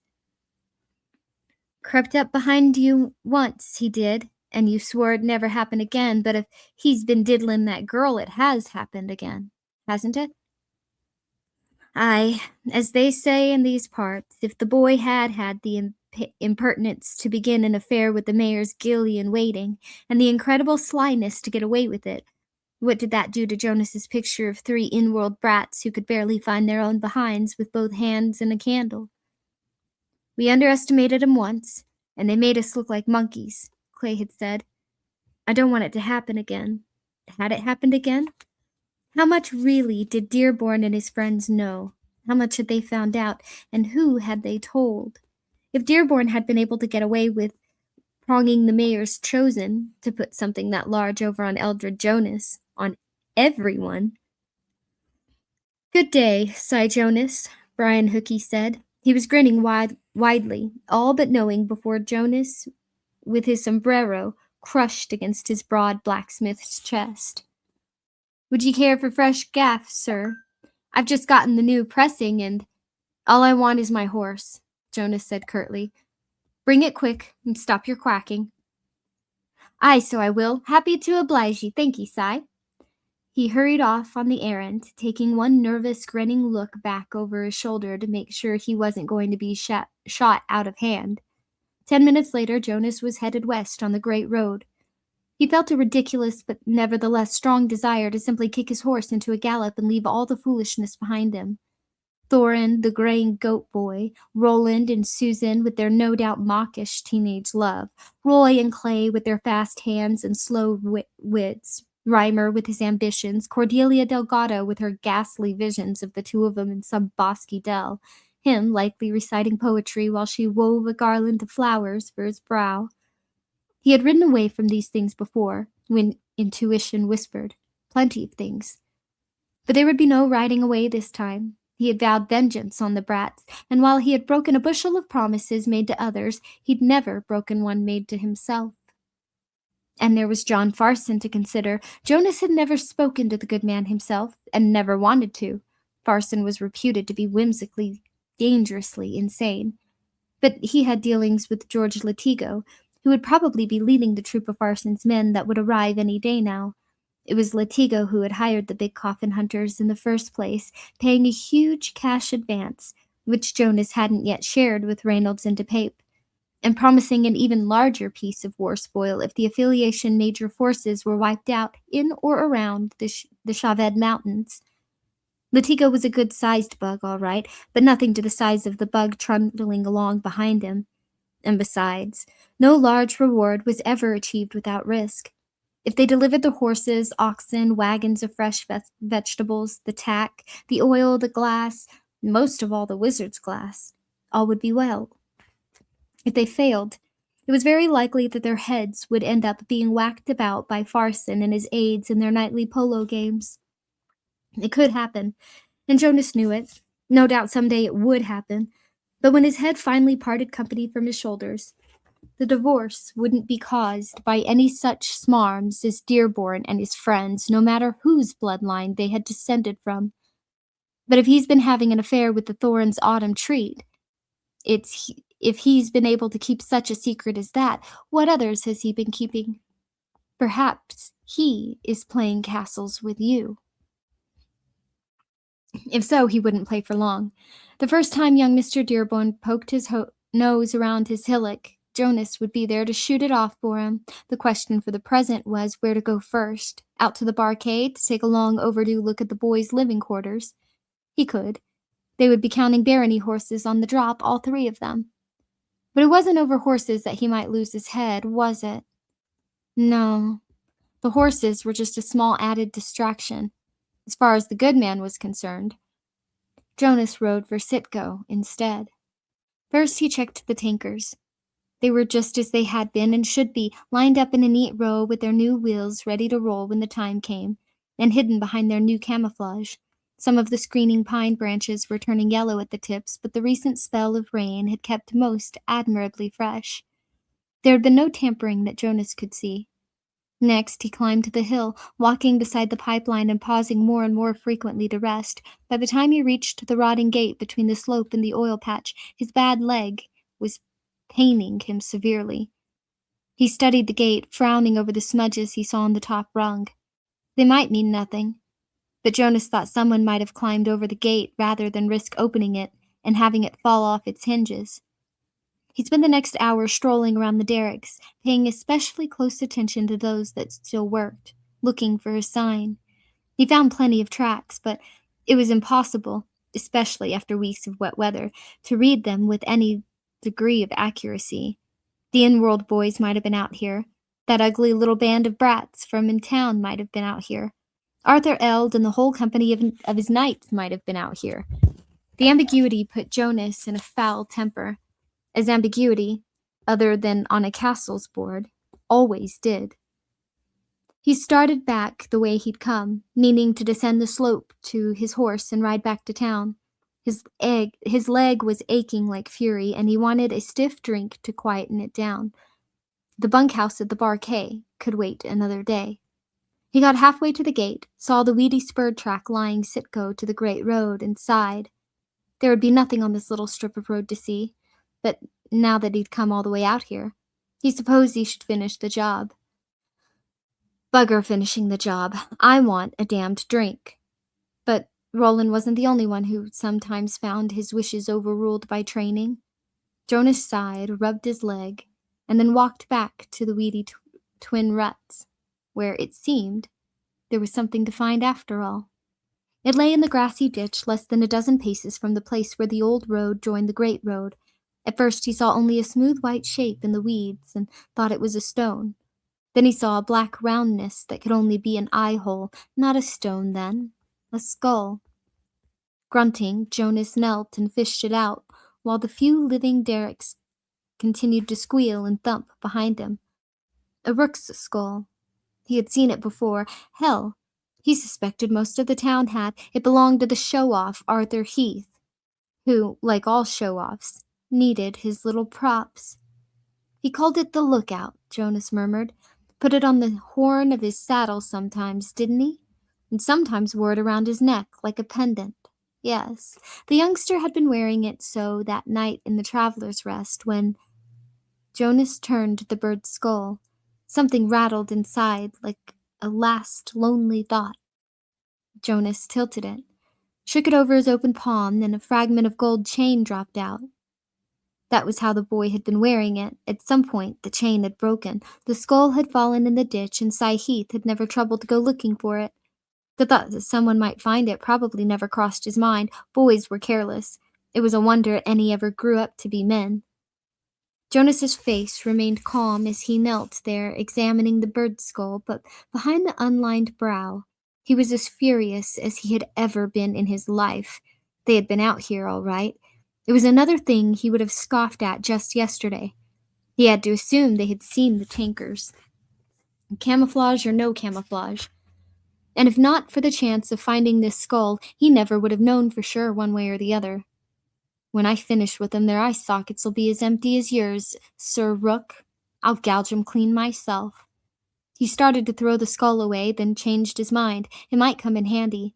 Carrying it in one hand, he started back to where he'd left his horse. Coral Thorin walked down High Street toward the Traveler's Rest, her head thumping rustily and her heart sour in her breast. She had been up only an hour, but her hangover was so miserable it felt like a day already. She was drinking too much of late, and she knew it, almost every night now, but she was very careful not to take more than one or two, and always light ones, where folks could see. So far, she thought no one suspected, and as long as no one suspected, she supposed she would keep on.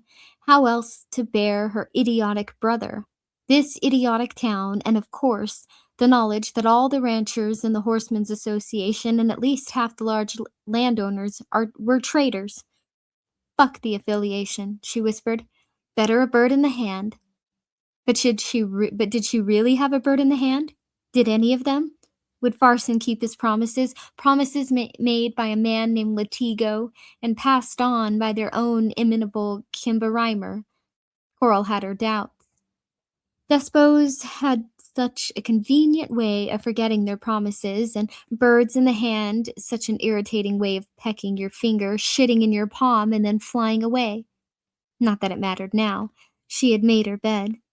Besides, folks would always want to drink and gamble and rut, regardless of who they bowed their knees to or in whose name their taxes were collected. Still, when the voice of the old demon conscience whispered, a few drinks helped to still its lips. She paused outside Craven's undertaking parlor, looking up street at the laughing boys on their ladders, hanging paper lanterns from high poles and building eaves. The gay lamps would be lit on the night of the Reap Fair, filling Hambree's main street with 100 shades of soft, conflicting light.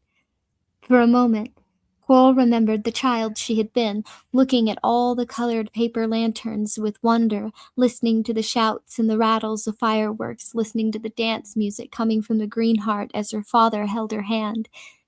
And on his other side, her big brother Hart's hand. In this memory, Hart was proudly wearing his first pair of long trousers. Nostalgia swept her, sweet at first, then bitter. The child had grown into a sallow woman who owned a saloon and a whorehouse, not to mention a great deal of land along the drop. A woman whose only sexual partner of late was her brother's chancellor, a woman whose chief goal upon arising these days was getting to the hair of the dog that bit her as soon as possible. How exactly had things turned out so? This woman whose eyes she used was the last woman the child she had been would have expected her to become. Where did I go wrong? She asked herself and laughed. Oh, dear man Jesus, where did this straying sinner child go wrong? Can you say hallelujah? She sounded so much like the wandering preacher woman that had come through town the year before, Pittston. Her name had been Sylvia Pittston, that she laughed again, and this time almost naturally. She walked on toward the rest with a better will. Shimi was outside tending to the remains of his silk flowers. He waved to her and called a greeting. She waved back and called something in return. A good enough lad, Shimi, and although he could have found another easily enough, she supposed she was glad DePape hadn't killed him. The bar was almost empty, but brilliantly lit, all the gas jets flaring. It was clean as well. Shimi would have emptied the spittoons, but Coral guessed it was the plump woman behind the bar who had done all the rest. The makeup couldn't hide the sallowness of that woman's cheeks, the hollowness of her eyes, or the way her neck had started to go all creepy. Seeing that sort of lizardy skin on a woman's neck always made Coral shiver inside. It was Petty the Trotter tending the bar beneath the romp's stern glass gaze, and if allowed to do so, she would continue until Stanley appeared and banished her. Petty had said nothing out loud to Coral. She knew better, but had made her wants clear enough just the same. Her whoring days were almost at an end. She desperately desired to go to work tending bars. There was precedent for it, Coral knew. A female bartender at the Forest Trees and Pass of the River, and there had been another at Glen Cove up the coast in Tavares, until she had died of the pox. What Petty refused to see was that Stanley Ruiz was younger by 15 years and in far better health. He would be pouring drinks under the rock long after Petty was rotting, instead of trotting in a pauper's grave. Good evening, Cy Thorin, Petty said, and before Coral could so much as open her mouth, the whore had put a shot glass on the bar and filled it full of whiskey. Coral looked at it with dismay. Did they all know, then? I don't want that, she snapped. Why in Eld's name would I? Sun isn't even down. Pour it back into the bottle for your father's sake, and then get the hell out of here. What do you think you're serving at 5 o'clock in the morning anyway? At 5 o'clock anyway, ghosts? Petty's face fell a foot. The heavy coat of her makeup actually seemed to crack apart. She took the funnel from under the bar, stuck it in the neck of the bottle, and poured the shot of whiskey back in. Some went onto the bar in spite of the funnel. Her plump hands, now ringless, her rings had been traded for the food at the mercantile across the street long since, were shaking. I'm sorry, Cy, so I am. I don't care what ye was only, Coral said, then turned a bloodshot eye on Sheb, who had been sitting on his piano bench and leafing through old sheet music. Now he was staring toward the bar with his mouth hung open. And what are you looking at, you frog? Nothin', Cy Thorin. Then go look at it somewhere else. Take this pig with ye. Give her a bounce, why don't you? It'll be good for her skin. It might even be good for your own. Get out, are you deaf? Both of ye. Petty and Sheb went away toward the kitchen instead of the cribs upstairs, but it was all the same to Coral. They could go to hell as far as she was concerned, anywhere as long as they were out of her aching face. She went behind the bar and looked around. 2 men playing cards over in the far corner. The hard-case Reynolds was watching them and sipping a beer. There was another man at the far end of the bar, but he was staring off into space, lost in his own world. No one was paying any special attention to Cy Coral Thorin, and what did it matter if they were? If Petty knew, they all knew. She ran her finger through the puddle of whiskey on the bar, sucked it, and ran it through again, and sucked it again. She grasped the bottle, but before she could pour, a spidery monstrosity with gray-green eyes leaped, hissing, onto the bar. Coral shrieked and stepped back, dropping the whiskey bottle between her feet, where for a wonder it didn't break. For a moment she thought her head would break instead, that her swelling, throbbing brain would simply split her skull like a rotten eggshell. There was a crash as the card players overturned their table, getting up. Reynolds had drawn his gun. "Nay," she said in a quavering voice she could hardly recognize. Her eyeballs were pulsing and her heart was racing. People could die of fright. She realized that now. "Nay, gentlemen, all's well." The six-legged freak standing on the bar opened its mouth, bared its needle fangs, and hissed again.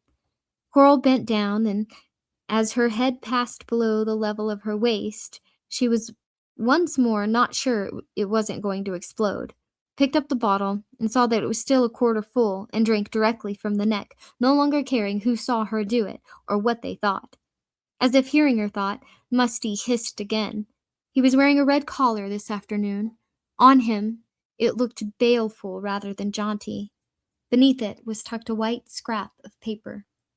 "Want me to shoot it?" a voice drawled. "I will if you like. One slug and won't be nothing left but claws." It was Jonas standing just inside the batwing, and although he looked not a whole lot better than she felt, Coral had no doubt he could do it. "Nay, the old bitch'll turn us into locusts or something like, if he kill her familiar." "What bitch?" Jonas asked, crossing the room. "Rhea Dupativo, Rhea of the Coos," she called. "Ah, not the bitch, but the witch.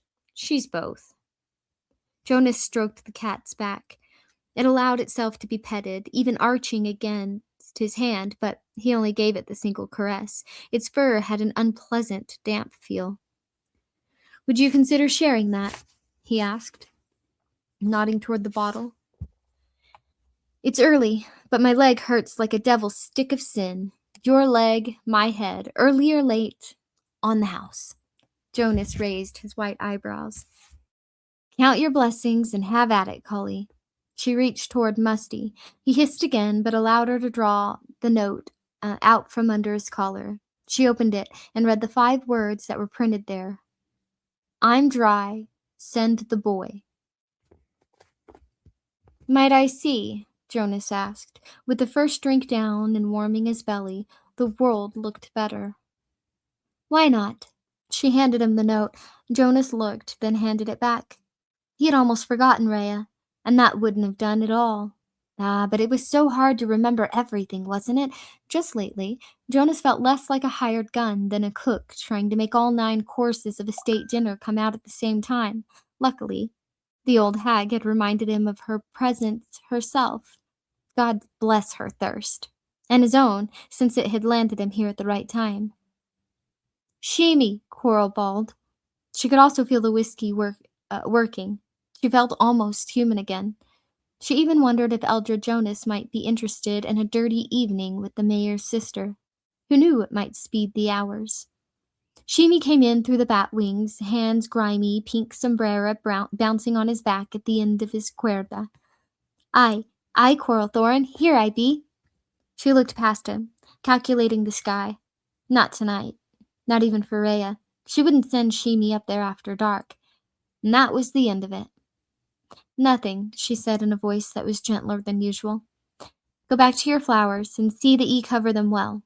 It bids Frosty." She turned over Rhea's note and scrawled a single word on it. "Tomorrow." This she folded and handed to Jonas. "Stick it under the stink's collar for me, will ye? I don't want to touch him." Jonas did as he was asked. The cat favored him with a final wild green look, then leaped from the bar and vanished beneath the bat wings. "Time is short," Coral said. She hadn't the slightest idea what she meant, but Jonas nodded in what appeared to be perfect understanding. "Would you care to go upstairs with the closet drunk?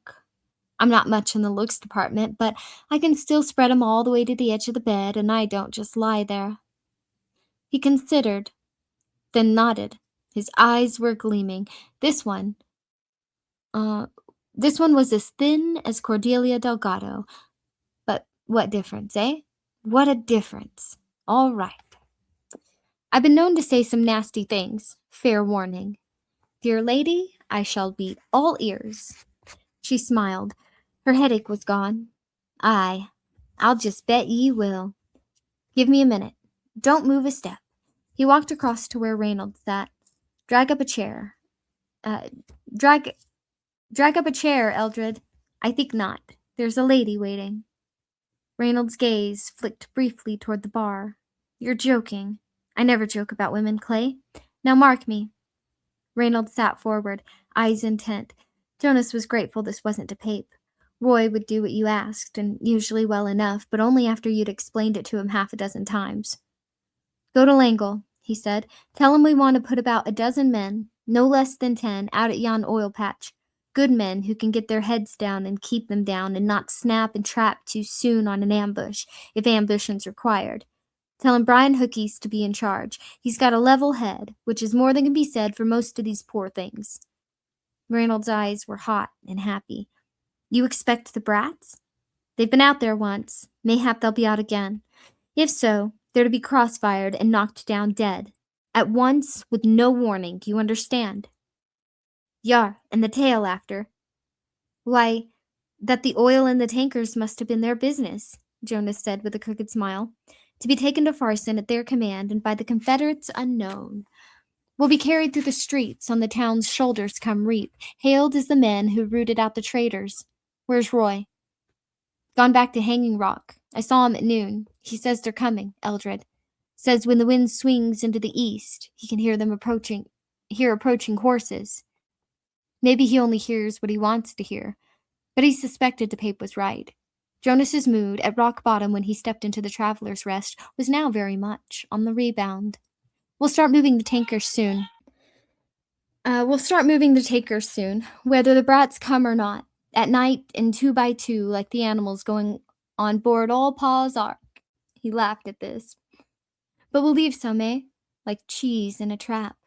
Suppose the mice don't come. Jonas shrugged. If not one way, another. I intend to press them a little more tomorrow. I want them angry, and I want them confused. Now go on about your business. I have yon lady waiting. Better you than me, Eldred. Jonas nodded. He guessed that half an hour from now he would have forgotten all about his aching leg. That's right, he said. She'd eat like fudge. He walked back to the bar where Coral stood with her arms folded. Now she unfolded them and took his hands. The right she put on her left breast. The nipple was hard and erect, right where she under his finger. The forefinger on his left hand she put in her mouth and bit down lightly. Shall we bring the bottle? Jonas asked. Why not? Said Coral Thorin. If she'd gone to sleep as drunk as had been her habit over the last few months, the creak of the bed springs wouldn't have awakened her. A bomb blast wouldn't have awakened her. But although they'd brought the bottle, it still stood on the night table of the bedroom she'd maintained at the Rest. It was as big as any 3 of the whores' cribs put together. The level of the whiskey unchanged. She felt sore all over her body, but her head was clear. Sex was good for that much, anyway. Jonas was at the window, looking out at the first gray traces of daylight and pulling his pants up. His bare back was covered with crisscrossed scars. She thought to ask him who had administered such a savage flogging and how he'd survived it, then decided she'd do better to keep quiet. Where are you off to? She asked. I believe I'm going to start by finding some paint. Any shade'll do. And a street mutt still in possession of its tail. After that, Cy, I don't think you want to know. Very well. She lay down and pulled the covers up to her chin. She felt she could sleep for a week. Jonas yanked on his boots and went to the door, buckling his gun belt. He paused with his hands on the knob. She looked at him, grayish eyes already half filled with sleep again. I've never had better, Jonas said. Coral smiled. No, Cully, she said, nor I. Chapter 4. Roland and Cuthbert. Roland, Cuthbert, and Elaine came out onto the porch of the Barcay bunkhouse almost 2 hours after Jonas had left Coral's room at the Traveler's Rest. By then the sun was well up over the horizon. They weren't late risers by nature, but as Cuthbert put it, we have a certain in-world image to maintain. Not laziness, but lounginess. Roland stretched, arms spread toward the sky in a Y, then bent and grasped the toes of his boots. This caused his back to crackle. I hate that noise, Elaine said. He sounded morose and sleepy. In fact, he had been troubled by odd dreams and premonitions all night, things which, of course the three of them, only he was prey to. Because of the touch, perhaps. With him, it had always been strong. That's why he does it, Cuthbert said, then clapped Elaine on the shoulders. Cheer up, old buddy. You're too handsome to be downhearted. Roland straightened, and they walked across the dusty yard toward the stables. Halfway there, he came to a stop, so sudden that Elaine almost ran into his back. Roland was looking east. Oh, he said in a funny, bemused voice. He even smiled a little. Oh? Cuthbert echoed. Oh, what, great leader? Oh, joy, I shall see the perfumed lady anon, or oh, rats, I must work with my smelly male companions all the livelong day. Elaine looked down at his boots, new and uncomfortable, when they had left Glede, now sprung and trail-worn, a little down at the heels and as comfortable as work boots ever got. Looking at them was better than looking at his friends, for the time being. They were always on edge to Cuthbert's teasing these days. The old sense of fun had been replaced by something that was mean and unpleasant. Elaine kept expecting Roland to flash up at one of Cuthbert's jibes, like steel that has been struck by sharp flint, and knock Bert sprawling. In a way, Elaine almost wished for it. It might clear the air. But not the air of this morning. Just Roland said mildly, and walked on.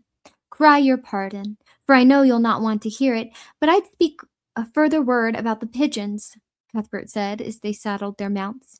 I still believe that a message. I'll make you a promise, Roland said, smiling. Cuthbert looked at him with some mistrust. I? If you still want to send by flight tomorrow morning, we'll do so. The one you choose shall be sent west to Glede with a message of your devising banded to its leg. What do you say, Arthur Heed? Is it fair? Cuthbert looked at him for a moment with a suspicion that hurt Elaine's heart. Then he also smiled. Fair, he said. Thank you. And then Roland said something which struck Elaine as odd, and made the prescient part of him quiver with disquiet. Don't thank me yet. I don't want to go up there, Thorin, Shimi said. An unusual expression had creased his normally smooth face, a troubled and fearful frown. She's a scary lady. Scary as a berry, she is. Got a wart on her nose right here. He thumbed the tip of his own nose, which was small and smooth and well molded. Coral, who might have bitten his head off for such hesitation only yesterday, was unusually patient today. So true, she said, but Shimi, she asked for ye special, and she tips. You know she does, and well. Won't help if she turns me into a beetle, Shimi said morosely. Beetles can't spend coppers. Nevertheless, he let himself be led to where Capriccioso, the inn's pack mule, was tied. Barky had loaded 2 small tuns over the mule's back, one filled with sand, was just there for balance. The other had a fresh pressing of the graft Rhea had a taste for. Faraday's comin', Coral said brightly. Why, it's not 3 weeks now. Aye. Shimi looked happier this time. He loved Fair Days passionately. The lights, the firecrackers, the dancing, the games, the laughter. When Fair Day came, everyone was happy, and no one spoke mean. A young man with coppers in his pocket is sure to have a good time at the fair, Coral said. That's true, Thorin. Shimi looked like someone who has just discovered one of life's great principles. Aye, truly true, so it is. Coral put Capriccioso's rope halter into Shimi's palm and closed the fingers over it. Have a nice trip, lad. Be polite to the old crow, bow your best bow, and make sure ye back down the hill before dark. I have to put that on the charger, so sorry. Okay, where was I? Long before, Shimi said, shivering at the very thought of still being up in the coos after nightfall. Long before, sure as loaves and fishes. Good lad. Coral watched him off, his pink sombrero now clapped on his back, leading the grumpy old pack mule by its robe. And as he disappeared over the brow of the first mild hill, she said it again. Good lad. Jonas waited on the flank of a ridge, belly down in the tall grass, until the brats were an hour gone from the Barquet. He then rode to the ridge-top and picked them out, 3 dots 4 miles away on the brown slope, off to their daily duty, no sign they suspected anything. They were smarter than he had at first given them credit for, but nowhere near as smart as they thought they were. He rode to within a quarter mile of the Barquet, except for the bunkhouse and a stable, a burned-out hulk in the bright sunlight of this early autumn day, and tethered his horse to a crop of cottonwoods that grew around the ranch house spring. Here the boys had left some washing to dry. Jonas stripped the pants and shirts off the low branches upon which they had been hung, made a pile of them, pissed on them, and then went back to his horse. The animal stamped the ground emphatically when Jonas pulled the dog's tail from one of its saddlebags, as if saying he was glad to be rid of it. Jonas would be glad to be rid of it, too. It had begun giving off an unmistakable aroma. From the other saddlebag he took a small glass jar of red paint and a brush. These he had obtained from Brian Hookie's eldest son, who was minding the livery stable today. Cy Hookie himself would be out to Sitco by now, no doubt. Jonas walked to the bunkhouse with no effort at concealment, not that there was much in the way of concealment to be had out here, and no one to hide from anyway, now that the boys were gone. One of them had left an actual book, Mercer's Homilies and Meditations, on the seat of a rocking chair on the porch. Books were things of exquisite rarity in Midworld, especially as one traveled out from the center. This was the first one, except for the few kept in Seafront, that Jonas had seen since coming to Mayhees. He opened it. In a firm woman's hand, he read, "To my dearest son, from his loving mother." Jonas tore the page out, opened his jar of paint, and dipped the tips of his last 2 fingers inside. He blotted out the word mother with the pad of his 3rd finger, then using the nail of his pinky as a makeshift pen, printed "cunt" above mother. He poked his sheet on a rusty nail head where it was sure to be seen, then tore the book up and stamped on the pieces which boy head it belonged to. He hoped it was Dearborn's, but it didn't really matter. The first thing Jonas noticed when he went inside was the pigeons cooing in their cages. He had thought they might be using helio to send their messages, but pigeons? My, that was ever so much more trig. "I'll get to you in a few minutes," he said. "Be patient, darlings. Peck and shit while you still can." He looked around with some curiosity, and the soft coo of the pigeons soothing in his ears. "Lads or lords?" Roy had asked the old man in the Ritzy. The old man had said maybe both. Neat lads, at the very least. From the way they kept their quarters, Jonas thought, well trained. 3 bunks, all made, 3 piles of goods at the foot of each, stacked up just as neat. In each pile he found a picture of a mother. Oh, such good fellows they were, and in one he found a picture of both parents. He had hoped for names, possibly documents of some kind, even love letters from the girl mayhap. But there was nothing like that. Lads or lords, they were careful enough. Jonas removed the pictures from their frames and shredded them. The goods he scattered to all points of the compass, destroying as much as he could in the limited time he had. When he found a linen handkerchief in the pocket of a pair of dress pants, he blew his nose on it and then spread it carefully on the toes of the boy's dress boots so that the green splat would show to good advantage.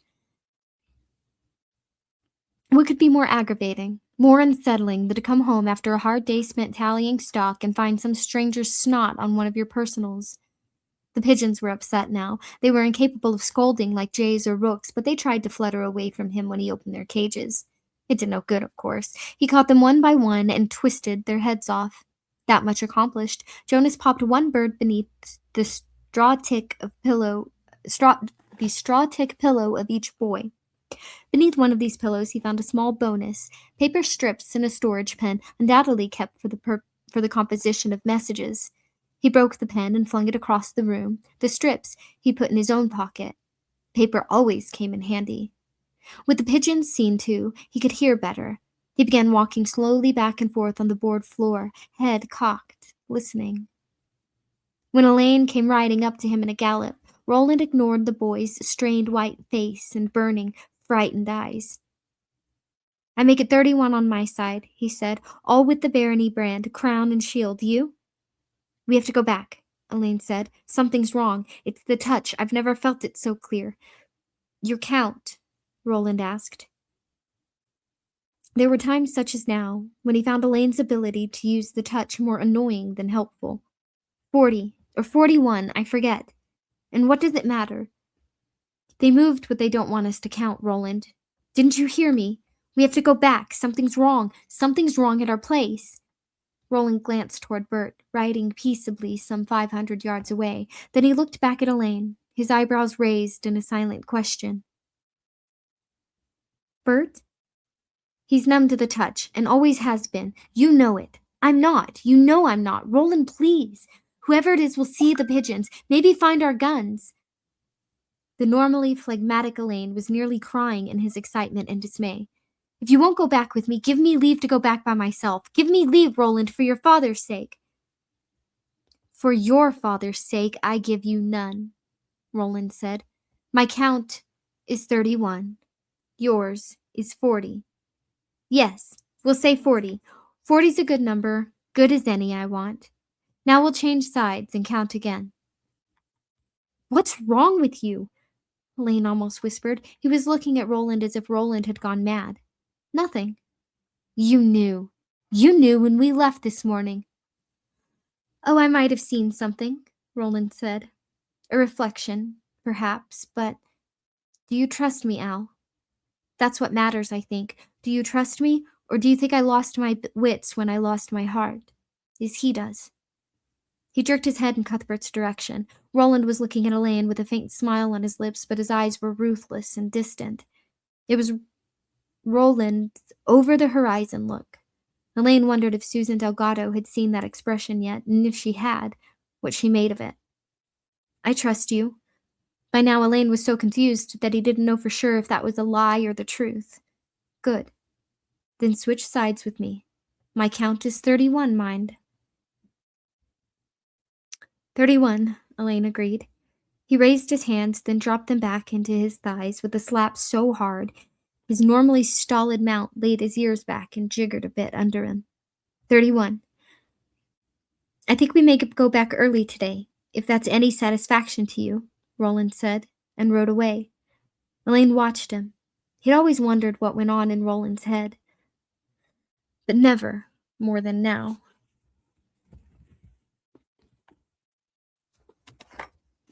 Creak, creak, creak.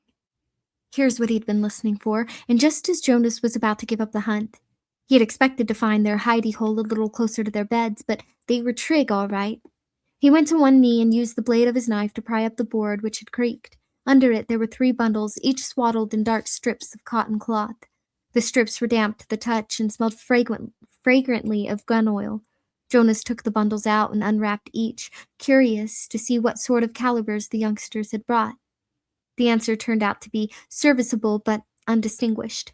2 of the bundles contained single 5-shot revolvers of a type then called, for no reason I know, Carvers.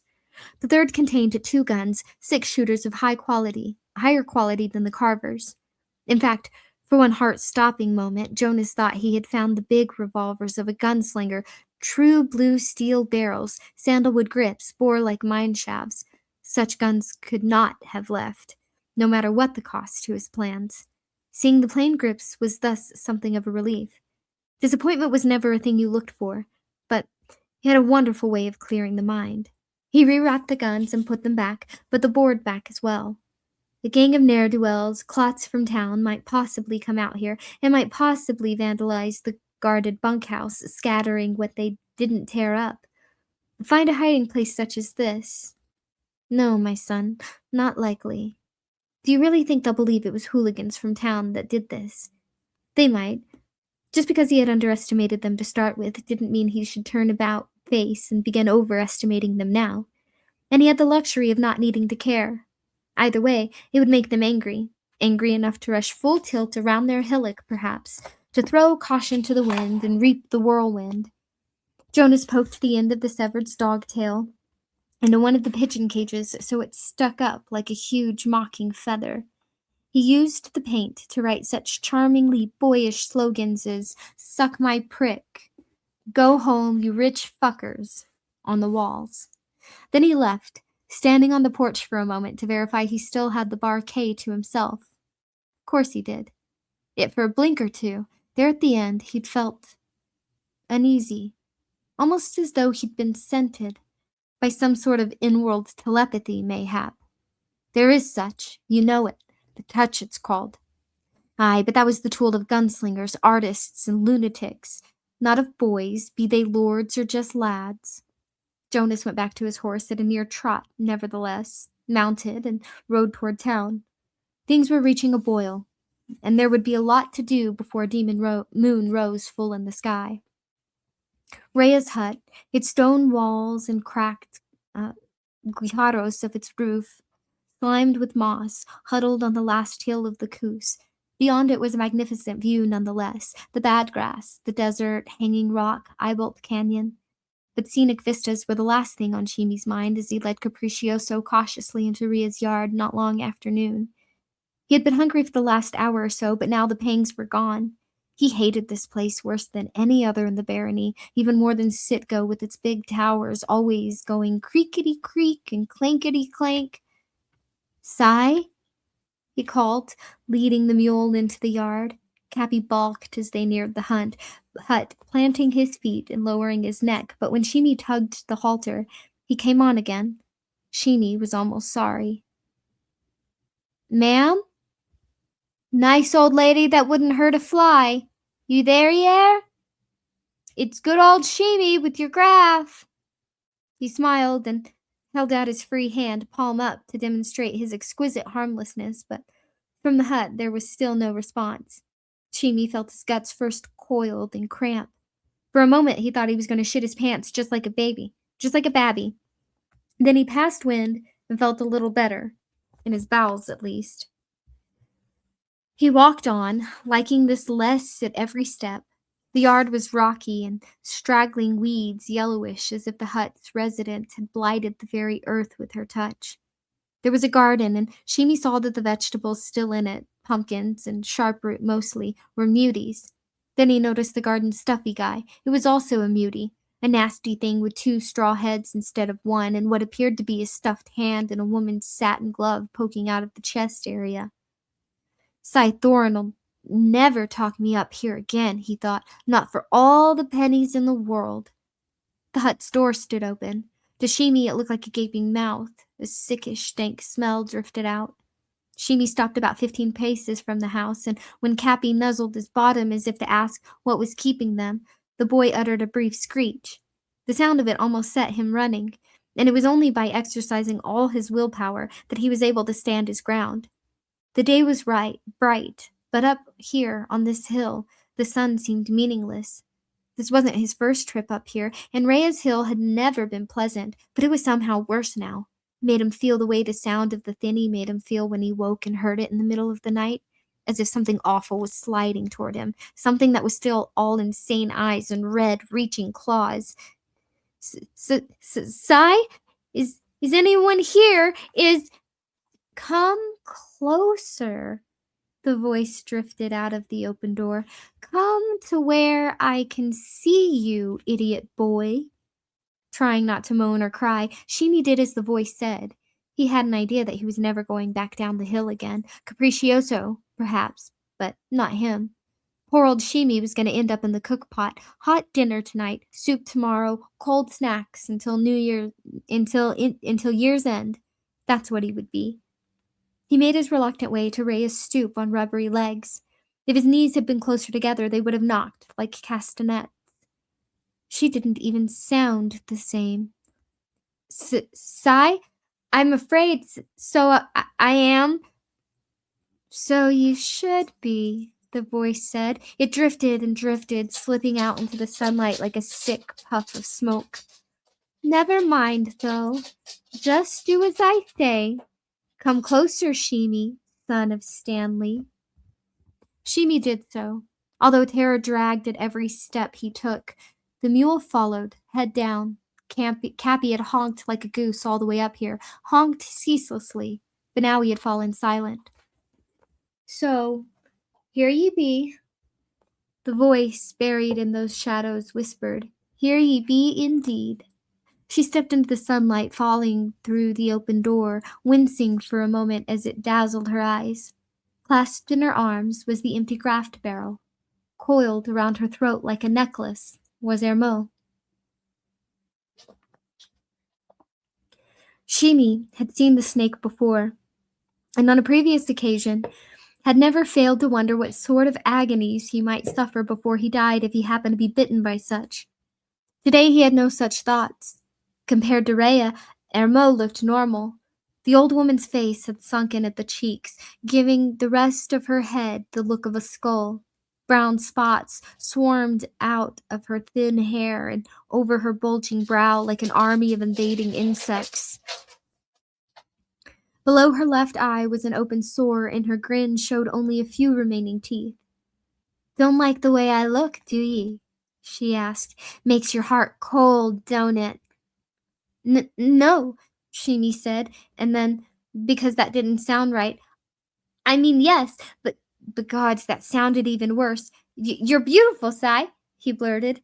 She chuffed, nearly soundless laughter, and thrust the empty tun into his arms, almost hard enough to knock him on his ass. The touch of her fingers was brief, but long enough to make his flesh crawl. "Well-a-day. They say handsome is as handsome does, don't they? And that suits me. Aye, right down to the ground. Bring me my graph, idiot child." Yes, Sai. Right away, Sai." He took the empty tun back to the mule, set it down, then fumbled loose the cordage holding the little barrel of graph. He was very aware of her watching him, and it made him clumsy, but finally he got the barrel loose. It almost slid through his grasp, and there was a nightmarish moment when he thought it would fall to the stony ground and smash, but he caught his grip again at the last second. He took it to her, had just a second to realize she was no longer wearing the snake, then felt it crawling on his boots. Hermod looked up at him, hissing and bearing a double set of fangs and an eerie grin. "Don't move too fast, my boy. 'Twouldn't be wise. Hermod's grumpy today. Set the barrel just inside the door here. It's too heavy for me. Missed a few meals of late, I have." Shimi bent from the waist. "Bow your best bow," Thorin had said, and here he was doing just that, grimacing, not daring to ease the pressure on his back by moving his feet because the snake was still on them. When he straightened, Rhea was holding out an old and stained envelope. The flap had been sealed with a blob of red wax. Shimi dreaded to think what might have been rendered down to make wax such as that. "Take this and give it to Cordelia Delgado. Do you know her?" Aye," Shimi managed. "Susan Sai's auntie." "That's right." Shimi reached tentatively for the envelope, but she held it back a moment. "Can't read, can ye, idiot boy?" Nay. Words and letters go right out of my head." "Good. Mind ye show this to no one who can, or some night you'll find Hermod waiting under your pillow. I see far, Shimi. D'ye mark me? I see far." It was just an envelope, but it felt heavy and somehow dreadful in Shimi's fingers, as if it were made out of human skin instead of paper. And what sort of letter could Rhea be sending Cordelia Delgado anyway? Shimi thought back to the day he'd seen Sai Delgado's face, all covered with cobwebs, and shivered. The horrid creature lurking before him in the doorway of her hut could have been the very creature who'd spun those webs. "Lose it, and I'll know," Rhea whispered. "Show my business to another, and I'll know. Remember, son of Stanley, I see far." "I'll be careful, Sai." It might be better if he did lose the envelope, but he wouldn't. Shimi was dim in the head. Everyone said so, but not so dim that he didn't understand why he had been called up here, not to deliver a barrel of graph, but to receive this letter and pass it on. "Would you care to come in for a bit?" she whispered, and then pointed a finger at his crotch. "If I give ye a little bit of mushroom to eat, special to me it is, I can look like anyone you fancy." "Oh, I can't," he said, clutching his trousers and smiling a huge broad smile that felt like a scream trying to get out of his skin. "That pesky thing fell off last week, that did." For a moment, Rhea only gawped at him, genuinely surprised for one of the few times in her life. And then she once more broke out in chuffing bursts of laughter. She held her stomach in waxy hands and rocked back and forth with glee. Hermod, startled, streaked into the house on his lengthy green belly. From somewhere in its depth, her cat hissed at it. "Go on," Rhea said, still laughing. She leaned forward and dropped 3 or 4 pennies into his shirt pocket. "Get out of here, ye great galoofus. Don't ye linger, either. Looking at flowers. No, sigh." Before he could say more, the door clapped so hard that dust puffed out of the cracks between the boards. Roland surprised Cuthbert by suggesting at 2 o'clock that they go back to the Bar K. When Bert asked why, Roland only shrugged and would say nothing more. Bert looked at Elaine and saw a queer, musing expression on the boy's face. As they drew closer to the bunkhouse, a sense of foreboding filled Cuthbert.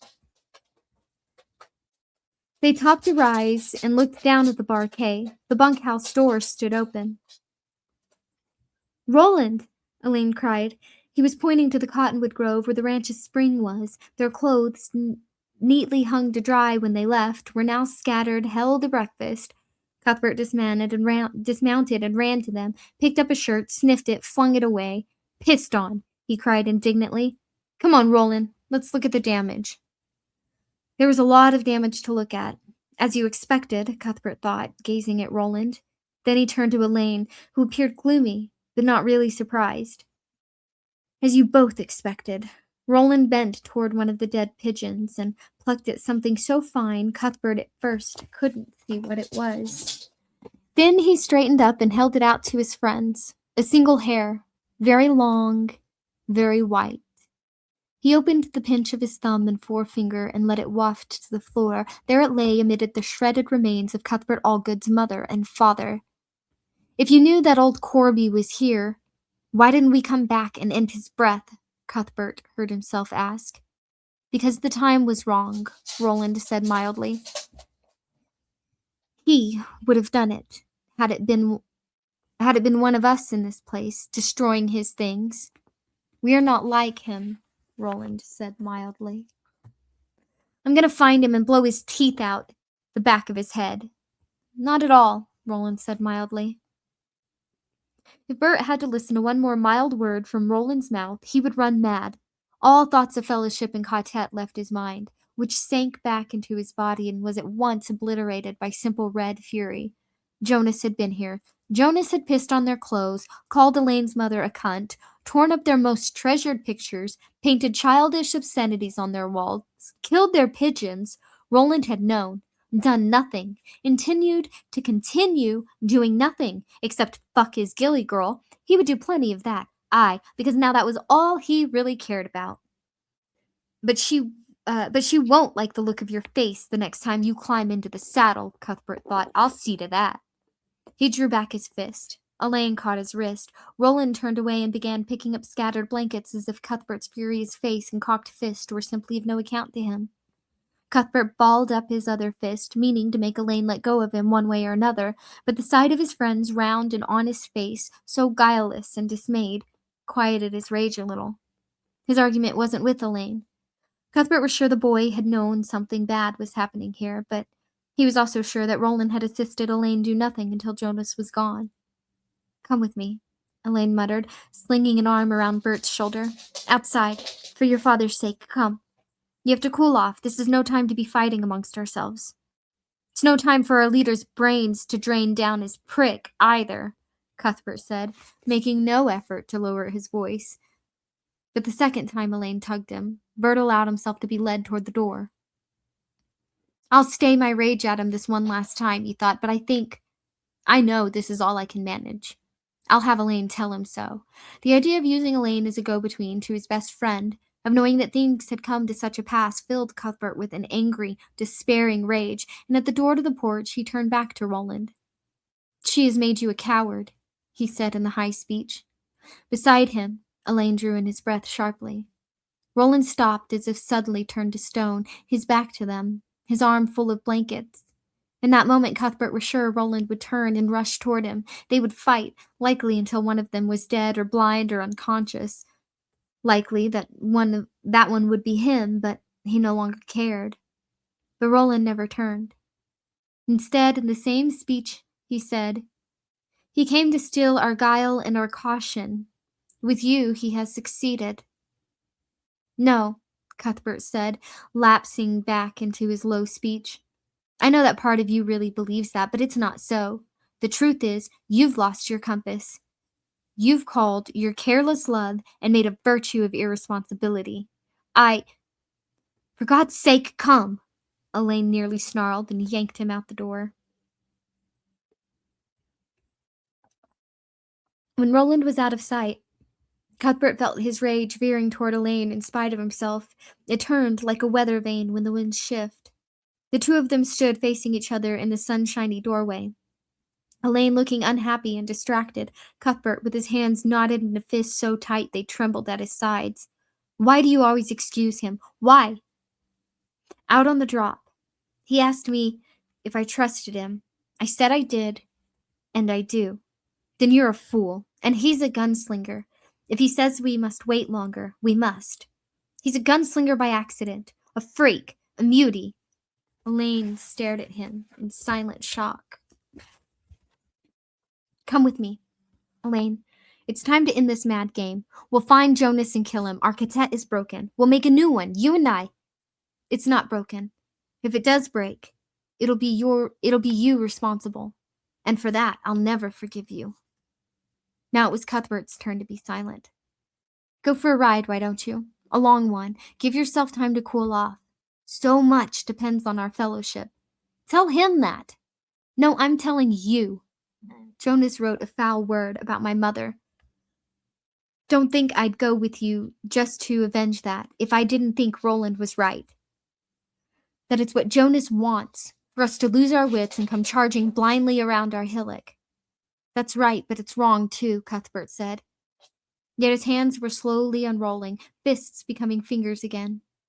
"You don't see, and I don't have the words to explain. If I say that Susan has poisoned the well of our quartet, you would call me jealous, yet I think she has. All unknowing and unmeaning, she poisoned his mind, and the door to hell is opened. Roland feels the heat from that door and thinks it's only his feelings for her, but we must do better, Al. We must think better, for him as well as for ourselves and our fathers." "Are you calling her our enemy?" "No! It would be easier if she was." He took a deep breath, let it out, took another, let it out, took a third, and let it out. With each one, he felt a little saner, a little more himself. "Never mind. There's no more to say, Watt, for now. Your advice is good. I think I will take a ride, a long one." Bert started toward his horse, then turned back. "Tell him he's wrong. Tell him that even if he's right about waiting, he's right for the wrong reasons, and that makes him all the way wrong." He hesitated. "Tell him what I said about the door to hell. Say that's my piece of the touch. Will you tell him?" "Yes. Stay away from Jonas, Bert." Cuthbert mounted up. "I promise nothing." "You're not a man." Elaine sounded sorrowful, on the point of tears, in fact. "None of us are men." "You better be wrong about that," Cuthbert said, "because men's work is coming." He turned his mount and rode away at a gallop. He went far up a seacoast road, to begin with trying to not think at all. He found that sometimes unexpected things wandered into your head if you left the door open for them. Useful things often. This afternoon that didn't happen. Confused, miserable, and without a fresh idea in his head, or even the hope of one, Bert at last turned back to Hanbury. He rode the high street from end to end, waving or speaking to people who hailed him. The three of them had met a lot of good people here. Some he counted as friends, and others felt the common folk of Hanbury Town had adopted them. Young fellows who were far from their own homes and families, and the more Bert knew such and saw of these common folk, the less he suspected that they were part of Reimer's and Jonas's nasty little game. Why else had the good man chosen Hanbury in the first place, if not because it provided such excellent cover? There were plenty of folk out today. The farmer's market was booming, and the street stalls were crowded. Children were laughing at the Pinch and Jilly show. Jilly was currently chasing Pinch back and forth and bashing the poor old long-suffering fellow with her broom. and the Reaping Fair decorations were going forward at speed.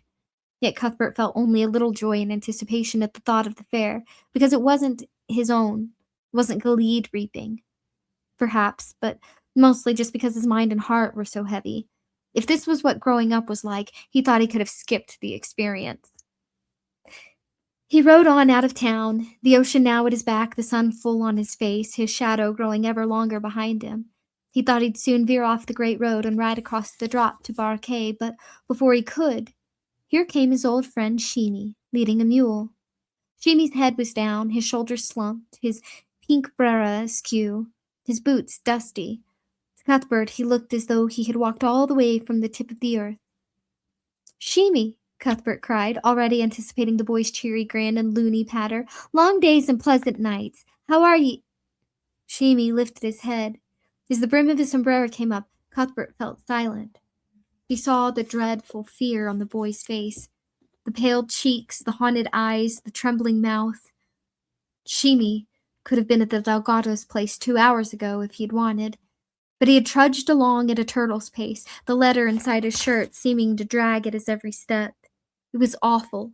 So awful, he couldn't even think about it, because his thinker was mostly broken, so it was. Cuthbert was off his horse in a flash and hurrying to Sheemy. He put his hands on the boy's shoulders. "What's wrong? Tell your old pal. He won't laugh, not one bit." With the sound of Arthur Heath's kind voice and the sight of his concerned face, Sheemy began to weep. Ray's strict command that he should tell no one flew out of his head. Still sobbing, he recounted everything that had happened since that morning. Twice Cuthbert had to ask him to slow down, and when Bert led the boy to a tree in whose shade the two of them sat together, Sheemy was finally able to do so. Cuthbert listening with growing unease. At the end of his tale, Sheemy produced an envelope from inside his shirt. Cuthbert broke the seal and read what was inside, his eyes growing large. Roy DePape was waiting for him at the Traveller's Rest when Jonas returned in good spirits from his trip to the Barquet. An outrider had finally shown up, DePape announced, and Jonas's spirits rose another notch. Only Roy didn't look as happy about it as Jonas would have expected. Not happy at all. "Fellow's gone on to Seafront, where I guess he's expected," DePape said. "He wants you right away. I wouldn't linger here to eat. Not even a popkin if I were you. I wouldn't take a drink either. You'll want to clear your head to deal with this one." "Free with your advice today, ain't you, Roy?" Jonas said. He spoke in a heavy, sarcastic tone, but when Petty brought him a tot of whiskey, he sent it back and asked for water instead. Roy had a bit of a look to him, Jonas decided. Too pale by half was good old Roy, and when Sheb sat down at the piano bench and struck a chord, DePape jerked in that direction. One hand dropped to the butt of his gun. Interesting, and a little disquieting. "Spill it, son. What's got your back hair up?" Roy shook his head sullenly. "Don't rightly know." "What's this fella's name?" "I didn't ask, he didn't say. He showed me Farson's sigil, though, you know?" DePape lowered his voice a little. "The eye?" Jonas knew all right. He hated that wide-open, staring eye. Could imagine what had possessed Farson to pick it in the first place. Why not a mailed fist, crossed swords, or a bird, a falcon, for instance? Falcon would have made a fine sigil. But that eye. "All right," he said, finishing the glass of water. It went down better than the whiskey would have done anyway. Dry as a bone he'd been. "I'll find out the rest for myself, shall I?" As he reached the Batwing doors and pushed them open, DePape called his name. Jonas turned back. "He looks like other people," DePape said. "What do you mean?" "I don't hardly know." DePape looked embarrassed and bewildered, but dogged too, sticking to his guns. "We only talked 5 minutes in all. But once I looked at him and thought it was the old bastard from Ritzy, the one I shot. Little bit later, I thought him a glance and think, 'Hellfire, it's my old pa standing there.' Then that went by too, and he looked like himself again." "And how's that?" "You'll see for yourself, I reckon. I don't know if you'll like it much, though." Jonas stood with one batwing pushed open, thinking. Roy, 'twasn't Farson himself, was it? The good old man in some sort of disguise? DePape hesitated, frowning, and then shook his head. "No." "Are you sure?" We only saw him once, remember? Not too close. Latigo had pointed him out 16 months ago, that had been, give or take. I'm sure. You remember how big he was? Jonas nodded. Farson was no Lord Perth, but he was 6 feet or more and broad across at both brace and the basket. This man's Clay's height or less, and he stays the same height no matter what he looks like. Pape hesitated a moment and said, He laughs like a dead person. I could barely stand to hear him do it. What do you mean like a dead person? Roy DePape shook his head. Can't rightly say. 20 minutes later, Elder Jonas was riding beneath the Come in Peace and into the courtyard of Seafront uneasy because he had expected Latigo, and unless Roy was very much mistaken, it wasn't Latigo he was getting. Miguel shuffled forward, grinning his gummy old grin, and took the reins of Jonas's horse. Reconocimiento. Por nada, jefe. Jonas went in, saw Olive Thorin sitting in the front parlor like a forlorn ghost, and nodded to her. She nodded back and managed a wan smile. Sighed Jonas. How well you look. If you see Hart, cry your pardon, lady, but it's the Chancellor I've come to see, Jonas said. He went on quickly upstairs toward the Chancellor's suite of rooms, then down a narrow stone hall lit, and not too well, with gas jets. When he reached the end of the corridor, he rapped on the door, waiting there, a massive thing of oak and brass set in its own arch. Reimer didn't care for such as Susan Delgado, but he loved the trappings of power. That was what took the curve out of his noodle and made it straight. Jonas rapped.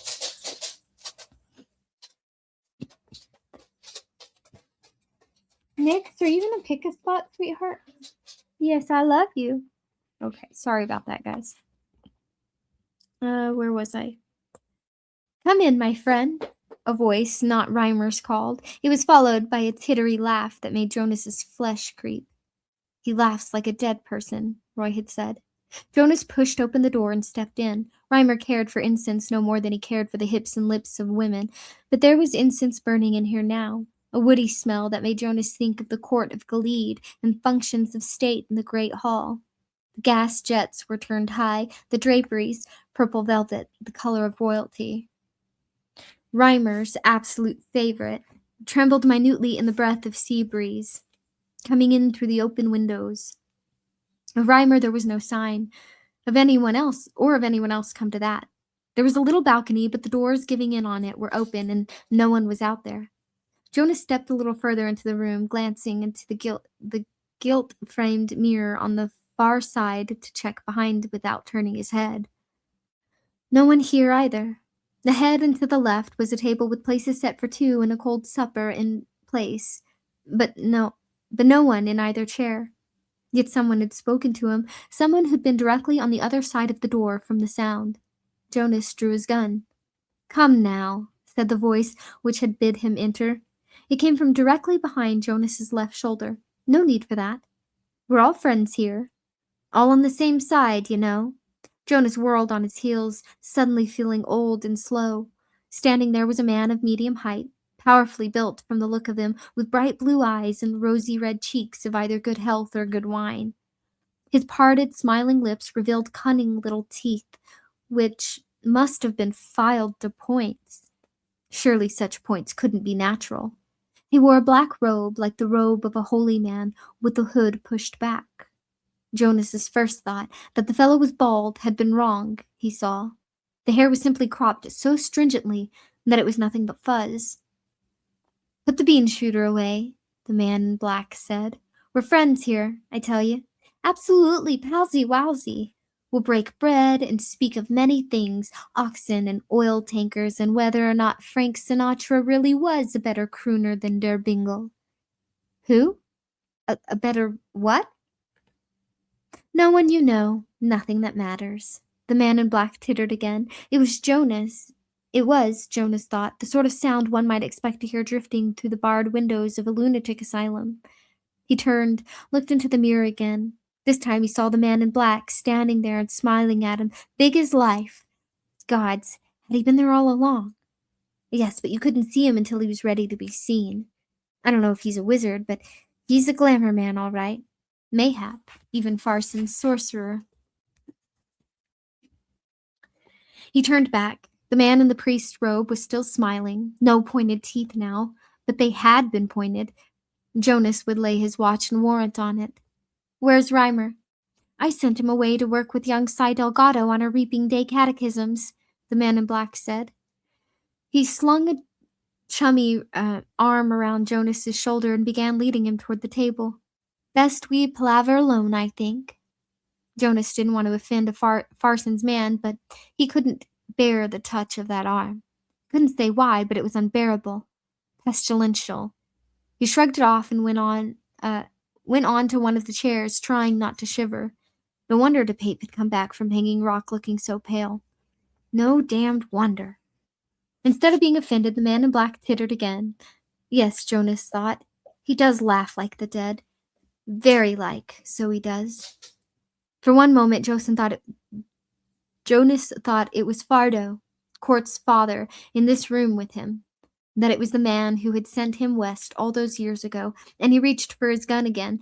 Then it was just the man in black, smiling at him in an unpleasantly knowing way, those blue eyes dancing like the flame from the gas jets. See something interesting, sighed Jonas. Aye, Jonas said, sitting down. Eats. He took a piece of bread and popped it into his mouth. The bread stuck to his dry tongue, but he chewed determinedly all the same. Good boy. The other also sat and poured wine, filling Jonas's glass first. Now, my friend, tell me everything you've done since the 3 troublesome boys arrived, and everything you know, and everything you have planned. I would not have you leave out a single jot. First, show me your sigil. The man in black reached inside his robe and brought out a square of metal. Silver, Jonas guessed.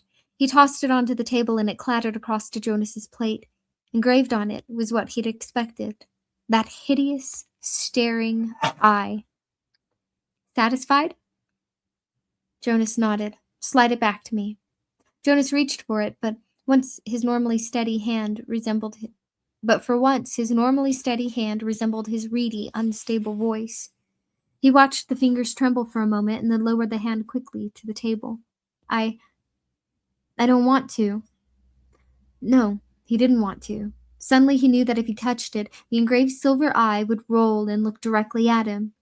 The man in black tittered and made a come-along gesture with the finger of his right hand. The silver buckle, that's what it looked like to Jonas, slid back to him and up the sleeve of his homespun robe. Abracadabra, boule the end. Now, the man in black went on, sipping his wine delicately, if we have finished the tiresome formalities. One more, Jonas said. You know my name. I would know yours. Call me Walter, the man in black said, and the smile suddenly fell from his lips. Good old Walter, that's me. Now, let's see where we are and where we're going. Let us, in short. Palaver. When Cuthbert came back into the bunkhouse, night had fallen. Roland and Elaine were playing cards. They had cleaned the place up so that it looked almost as it had. Thanks to turpentine found in the closet of the old foreman's office, even the slogans written on the walls were just pink ghosts of their former selves. And now they were deeply involved in a game of Casa Fuerte, or Hot Patch, as it was known in their own part of the world. Either way, it was basically a 2-man version of Watch Me, and a card game which had been played in bar rooms and bunkhouses and around campfires since the world was young. Roland looked up once, trying to read Bert's emotional weather. Outwardly, Roland was as impassive as ever, had even played Elaine to draw across 4 different hands, but inwardly he was in turmoil of pain and indecision. Elaine had told him what Cuthbert had said while the 2 of them stood talking in the yard, and they were terrible things to hear from a friend, even when they came at second hand. Yet what had haunted him more was that what Bert had said just before leaving. You've called your carelessness love and made a virtue of irresponsibility. Was there even a chance he had done such a thing? Over and over he told himself no, that the course he had ordered them to follow was hard but sensible, the only course that made sense. Cuthbert's shouting was just so much angry wind brought on by nerves, and his fury at having their private place defiled so outrageously. Still, tell him he's right for the wrong reasons, and that makes him all the way wrong. That couldn't be, could it? Cuthbert was smiling, and his color was high, as if he had galloped most of the way back. He looked young, handsome, and vital. He looked happy, in fact, almost like the Cuthbert of old, the one who'd been capable of babbling happy nonsense to the rook's skull until someone told him to please shut up. But Roland didn't trust what he saw. There was something wrong with the smile. The color in Bert's cheeks could have been anger rather than good health, and the sparkle in his eyes looked like fever instead of humor. Roland showed nothing on his face, but his heart sank. He had hoped the storm would blow itself out, given a little time, but he didn't think it had. He shot a glance at Elaine and saw that Elaine felt the same. Cuthbert, it will be over in 3 weeks, if only I could tell you that. The thought which was returned was stunning in its simplicity. Why can't you? He realized he didn't know. Why had he been holding back, keeping his own counsel? For what purpose? Had he been blind? Gods, had he? Hello, Bert, he said. Did you have a nice ride? Yes, very nice. A very nice ride, an instructive ride. Come outside. I want to show you something. Roland liked the thin glaze of hilarity in Bert's eyes less and less, but he laid his cards and a neat face-down fan on the table and got up. Elaine pulled at his sleeve. No. His voice was low and panicky. Do you not see how he looks? I see, Roland said, and felt dismay in his heart. For the first time, as he walked slowly toward the friend who no longer looked like a friend, it occurred to Roland that he had not been making decisions in a state close akin to drunkenness. Or had he been making decisions at all? He was no longer sure. What is it you'd show me, Bert? Something wonderful, Bert said and laughed. There was a hate in the sound, perhaps murder. You'll want a good close look at this. I know you will. Bert, what's wrong with you? Elaine asked. Wrong with me? Nothing's wrong with me, Al. I'm as happy as a dart at sunrise, a bee in a flower, a fish in the ocean. And as he turned away to go back through the door, he laughed again. Don't go out there, Elaine said. He's lost his wits. If our fellowship is broken, any chance we might have of getting out of Mejis alive is gone, Roland said. That being the case, I'd rather die at the hands of a friend than an enemy. He went out. After a moment of hesitation, Elaine followed. On his face was a look of purest misery.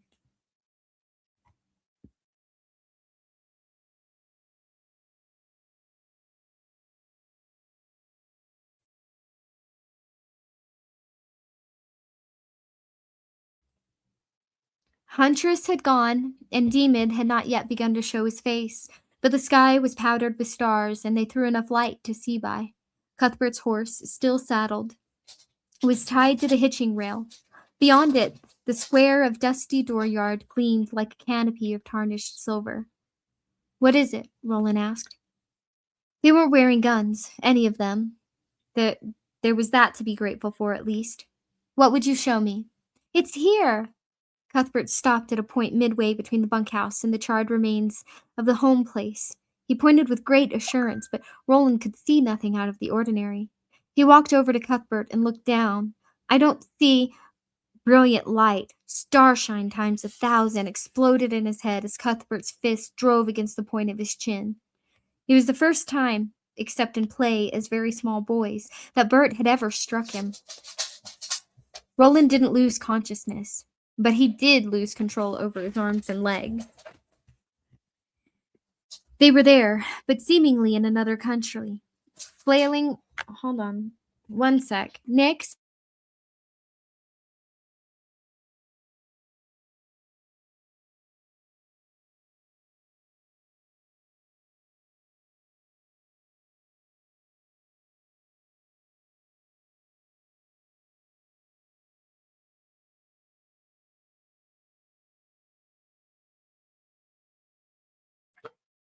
Sorry about that. Okay. Now I've got to figure out where I left off. Sorry if you hear her eating. She has crept closer and closer and closer to me. Where is this?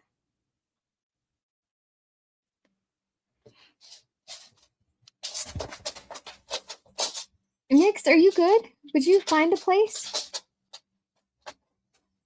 I'm trying to wait you out, sweetheart, but now that you've got 3 legs, you're a lot louder. Can you come lay in your bed? You want me to bring the bed closer?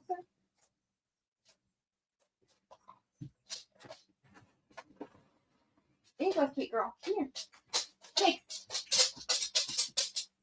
Come lay down. Come on. You come up here for Mama? Thank you. Good girl. Good girl. Sorry about that, guys. Where were we?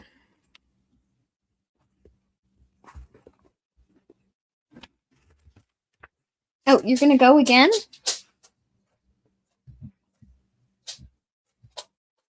Oh, 1 second, guys. I'm so sorry. I'll be right back.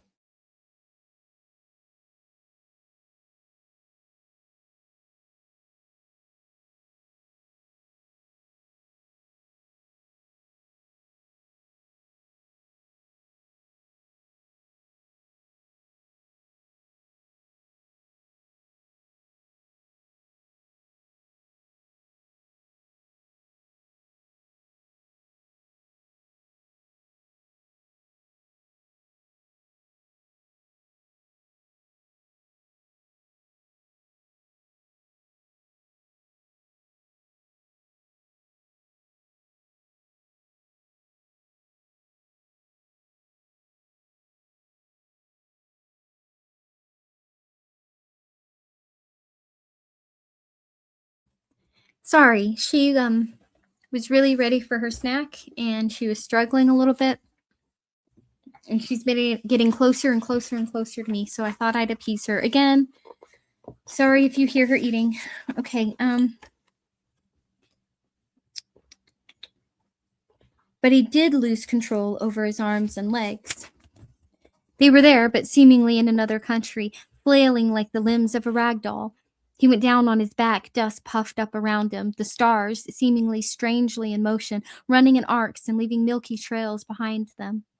There was a high ringing in his ears. From a great distance, he heard Elaine scream, "Oh, you fool! You stupid fool!" By making a tremendous effort, Roland was able to turn his head. He saw Elaine start toward him, and then he saw Cuthbert, no longer smiling, push him away. "This is between us, Al. You stay out of it." "You sucker punched him, you bastard." Elaine, slow to anger, was now building toward a rage Cuthbert might well regret. I have to get up, Roland thought. I have to get between them before something even worse happens. His arms and legs began to swim weakly in the dust. "Yes, that's how he's played us," Cuthbert said. "I only returned the favor." He looked down. "That's what I wanted to show you, Roland. That particular piece of ground. That particular puff of dust in which you are now lying. Get a good taste of it. Mayhap it'll wake you up." Now Roland's own anger began to rise. He felt a coldness that was seeping into his thoughts, fought it, and realized he was losing. Jonas ceased to matter. The tankers at Sitgo ceased to matter. The supply conspiracy they had uncovered ceased to matter. Soon the affiliation in the quartet he had been at such pains to preserve would cease to matter as well. The surface numbness was leaving his face and legs, and he pushed himself to a sitting position. He looked up calmly at Bert, his tented hands on the ground, his face set, starshine swam in his eyes. "I love you, Cuthbert, but I'll have no more insubordination and jealous tantrums. If I paid you back for all, I reckon you'd finish in pieces, so I'm only going to pay you for hitting me when I didn't know it was coming." "And I've no doubt you can, Cully," Cuthbert said, falling effortlessly into the Hambreys' patois. "But first, you might want to have a peek at this." Almost contemptuously, he tossed a folded piece of paper. It hit Roland's chest and bounced into his lap. Roland picked it up, feeling the fine point of his developing rage lose its edge. "What is this?" "Open and see. There's enough starlight to read by." Slowly, With reluctant fingers, Roland unfolded the sheet of paper and read what was printed there. Pure no more. He's had every hole of her, has Will Dearborn. How do you like it? He read it twice. The second time was actually harder because his hand began to tremble. He saw every place Susan and he had met. The boathouse, the hut, the shack, and now he saw them in a new light, knowing someone else had seen them too. How clever he had believed they were being, how confident of their secrecy and their discretion, and yet somehow had been watching all the time. Susan had been right. Someone had seen. I've put everything at risk. Her life as well as our lives. Tell him what I said about the doorway to hell. And Susan's voice, too, caw like a wind. If you love me, then love me. So he had done, believing in his youthful arrogance that everything would turn out all right for no other reason. Yes, at bottom he had believed this, that he was he and Caw must serve his love. I've been a fool, he said. His voice trembled like his hands. Yes, indeed, Cuthbert said, so you have. He dropped to his knees in the dust, facing Roland. Now, if you want to hit me, hit away, hard as you want and as many as you can manage. I'll not hit back. I've done all I can to wake you up to your responsibilities. If you still sleep, so be it. Either way, I still love you. Bert put both his hands on Roland's shoulders and briefly kissed his friend's cheek. And Roland began to cry. They were partly tears of gratitude, but mostly of mingled shame and confusion. There was even a small, dark part of him that hated Cuthbert and always would. That part hated Cuthbert more on account of the kiss than because of the unexpected punch on the jaw. More for the forgiveness than for the awakening. He got to his feet, still holding the letter in one dusty hand, the other ineffectually brushing his cheeks and leaving damp smears there. When he staggered and Cuthbert put out a hand to steady him, Roland pushed him so hard that Cuthbert himself would have fallen if Elaine hadn't caught hold of his shoulders. Then slowly, Roland went back down again, this time in front of Cuthbert with his hands up and his head down. Roland, no! Cuthbert cried. Yes, Roland said, I have forgotten the face of my father and cry your pardon. Yes, all right, for God's sakes, yes. Cuthbert now sounded as if he was crying himself. Just please get up. It breaks my heart to see you so. And mine to be so, Roland thought, to be humbled so, but I brought it upon myself, didn't I? This dark yard, with my head throbbing and my heart full of shame and fear, this is mine, bought and paid for. They helped him up, and Roland let himself be helped. That's quite a left, Bert, he said in a voice that almost passed for normal. Only when it's going towards someone who doesn't know it's coming, Cuthbert replied. This letter. How did you come by it? Cuthbert told of meeting Sheeny, who had been dithering along in his own misery as if waiting for Caw to intervene, and in the person of Arthur Heath, Caw had. From the witch, Roland mused. Yes, but how did she know? For she never leaves the coos, or so Susan has told me. I can't say, nor do I much care. What I'm most concerned about right now is making sure that Sheeny isn't hurt. Because of what he told me and gave me. After that, I'm concerned that what old witch Rhea has tried to tell once, she doesn't try to tell again. I've made at least one terrible mistake, Roland said, but I don't count loving Susan as another. That was beyond me to change, as it was beyond her. Do you believe that? Yes, Elaine said at once, and after a moment, almost reluctantly, Cuthbert said, Aye, Roland. I've been arrogant and stupid. If this note had reached her aunt, she could have been sent into exile. And we to the devil by way of the hang ropes, Cuthbert added dryly, although I know that's a minor matter to you by comparison. What about the witch? Elaine asked. What do we do about her? Roland smiled a little and turned toward the northwest. Rhea, he said, whatever else she is, she's a first-class troublemaker, is she not? And troublemakers must be put on notice. He started back toward the bunkhouse, trudging with his head down. Cuthbert looked at Elaine and saw that Al was also a little teary-eyed. Bert put out his hand. For a moment, Elaine only looked at it, and then he nodded, to himself rather than to Cuthbert, it seemed, and shook it. You did what you had to, Elaine said. I had my doubts at first, but not now. Cuthbert let out his breath. And I did it the way I had to. If I hadn't surprised him, he would have beaten you black and blue. So many more colors than that, Cuthbert said. I would have looked like a rainbow. The wizard's rainbow, even, Elaine said. Extra colors for your penny. That made Cuthbert laugh. The two of them walked back toward the bunkhouse where Roland was unsaddling Bert's horse. Cuthbert turned in the direction to help, but Elaine held him back. Leave him alone for a little while, he said. It's best you do. They went on ahead, and when Roland came back in 10 minutes later, he found Cuthbert playing his hand and winning with it. Bert, he said. Cuthbert looked up. We have a spot of business tomorrow, you and I, up on the Coos. Are we going to kill her? Roland thought and thought hard. At last he looked up, biting his lip. We should. Aye, we should. But are we going to? Not unless we have to, I reckon. Later he would regret this decision, if it was a decision, bitterly. But there never came a time when he did not understand it. He had been a boy not much older than Jake Chambers during that May Heath fall. And the decision to kill does not come easily or naturally to most boys, not unless she makes us. Perhaps it would be best if she did, Cuthbert said. It was hard gunslinger talk, but he looked troubled as he said it. Yes, perhaps it would. It's not likely, though. Not in one as sly as her. Be ready to get up early. All right. Do you want your hand back? When you're on the verge of knocking him out? Not at all. Roland went past them to his bunk. There he sat, looking at his folded hands in his lap. He might have been praying. He might only have been thinking hard. Cuthbert looked at him for a moment, then turned back to his cards. The sun was just over the horizon when Roland and Cuthbert left the next morning. The drops, still drenched with morning dew, seemed to burn with orange fire in the early light. Their breath and that of their horses puffed frosty in the air. It was a morning neither of them ever forgot. For the first time in their lives, they went forth wearing holstered revolvers. For the first time in their lives, they went into the world as gunslingers. Cuthbert said not a word. He knew that if he started, he'd do nothing but babble great streams of his usual nonsense, and Roland was quiet by nature. There was only one exchange between them, and it was brief. I said I made at least one very bad mistake, Roland told him.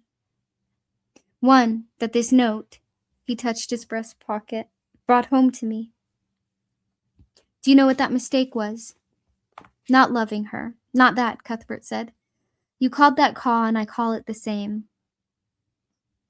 It was a relief to be able to say this, and a greater one to believe it. Cuthbert thought he could even accept Susan herself now, not as his best friend's lover, a girl he had wanted himself the first time he saw her, but as a part of their entwined fate. No, Roland said, not loving her, but thinking that love could somehow be apart from everything else.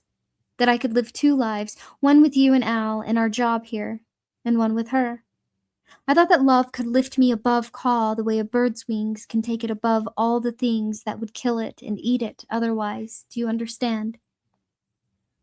It made you blind, Cuthbert spoke with a gentleness, quite foreign to the young man who had suffered through the last 2 months. Yes, Roland said sadly. It made me blind. But now I see. Come on. A little faster, if you please. I want to get this over. They rode up the ruddy cart track along which Susan, the Susan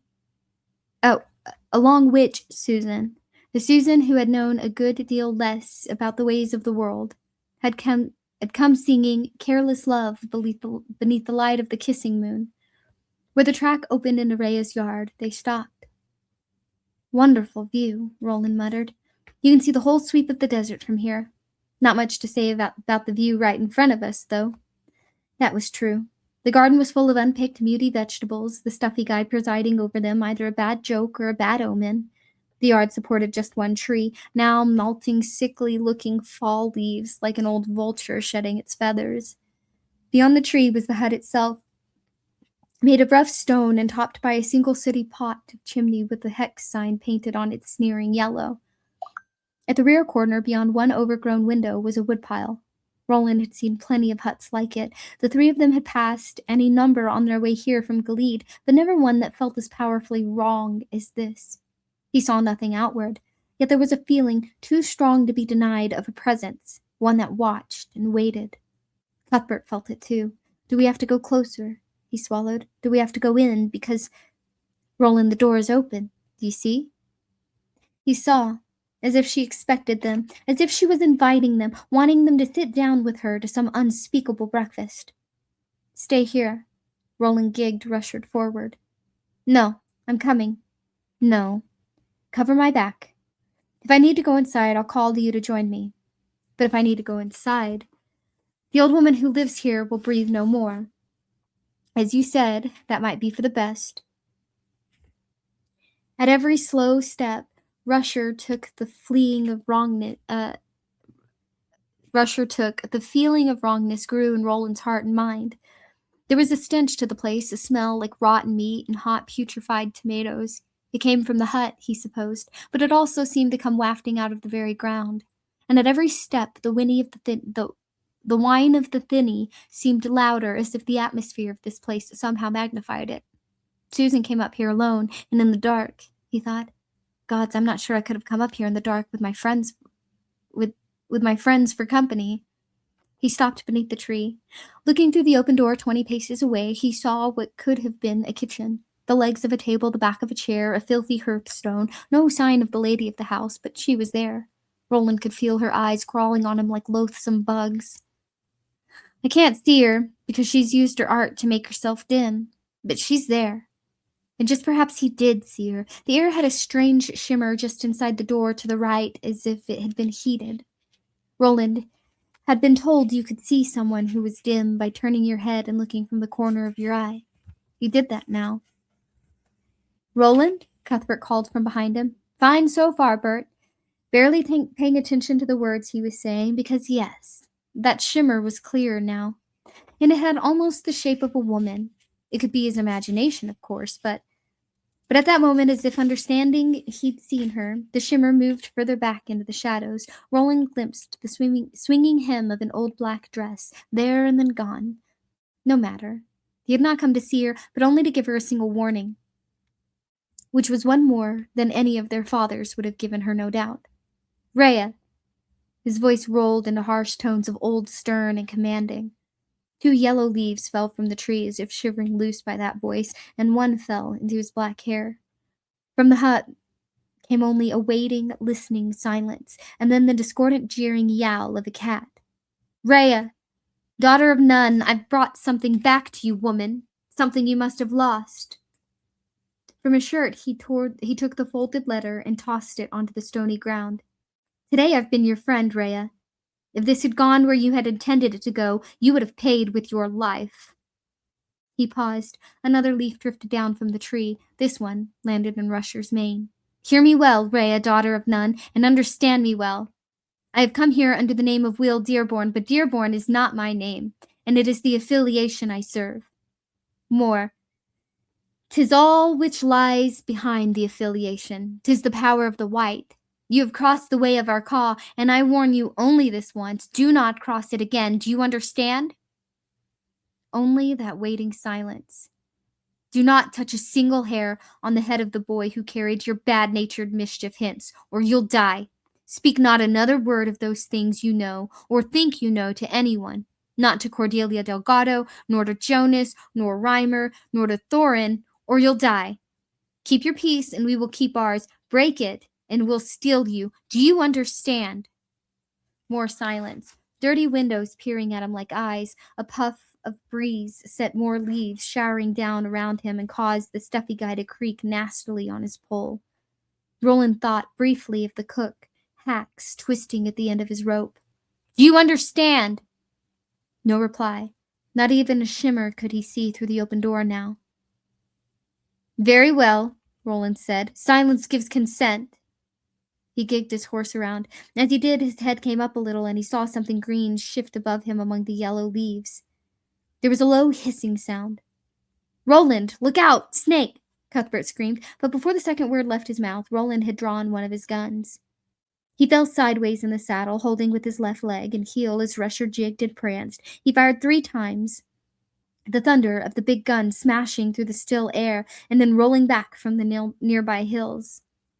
With each shot, the snake flipped upward again, and its blood dotting red across a background of blue sky and yellow leaves. The last bullet tore off its head, and when the snake fell for good, it hit the ground in 2 pieces. From within the hut came a wail of grief and rage so awful that Roland's spine turned to a cord of ice. "You bastard!" screamed a woman's voice from inside the shadows. "Oh, you murdering Cole! My friend! My friend!" "If it was your friend, you oughtn't to have set him on me," Roland said. "Remember, Rhea, daughter of none." The voice uttered one more shriek and fell silent. Roland rode back to Cuthbert, holstering his gun. Bert's eyes were round and amazed. "Roland, what shootin'? Gods, what shootin'! Let's get out of here." "But we still don't know how she knew. Do you think she'd tell?" There was a small but minute shake in Roland's voice. The way the snake could come out of the tree like that, right at him, he could still barely believe he wasn't dead. Thank gods for his hand, which had taken matters over. "We could make her talk," Cuthbert said. But Roland could tell from his voice that Bert had no taste for such. Maybe later. Maybe after years of trail riding and gunslinging, but now he had no more stomach for torture than for killing outright. Even if we couldn't make her tell the truth. Such as her lies as other folks breathe. If we've convinced her to keep quiet, we've done enough for today. Come on. I hate this place. As they rode back toward town, Roland said, "We've got to meet. The 4 of us. That's what you mean, isn't it?" "Yes. I want to tell everything I know and surmise. I want to tell you my plan, such as it is, what we've been waiting for. That would be very good indeed. Susan can help us." Roland seemed to be speaking to himself. Cuthbert was amused to see that the lone crown-like leaf was still caught in his dark hair. "Susan was meant to help us. Why didn't I see that?" "Because love is blind," Cuthbert said. He snorted laughter and clapped Roland on the shoulder. "Love is blind, old son." When she was sure the boys were gone, Rhea crept out of the door and into the hateful sunshine. She hobbled across to the tree and fell on her knees by the tattered length of her snake, weeping loudly. "Hermo! Hermo!" she cried. "See what's become of ye?" There was his head, the mouth frozen open and double fangs still dripping poison, clear drops that shone like prisms in the day's strengthening light. The glazing eyes glared. She picked Hermo up, kissed the scaly mouth, licked the last of the venom from the exposed needles, crooning and weeping all the while. Next, she picked up the long and tattered body with her other hand, moaning at the holes which had been torn into Hermo's satiny hide. The holes, and the ripped red flesh beneath. Twice she put the head against the body and spoke incantations, but nothing happened. Of course not. Hermo had been gone beyond the aid of her spells. Poor Hermo. She held his head to one flattened old Doug and his body to the other. Then, with the last of his blood wetting the bodice of her dress, she looked in the direction the hateful boys had gone. "I'll pay ye back," she whispered. "By all the gods that ever were, I'll pay ye back.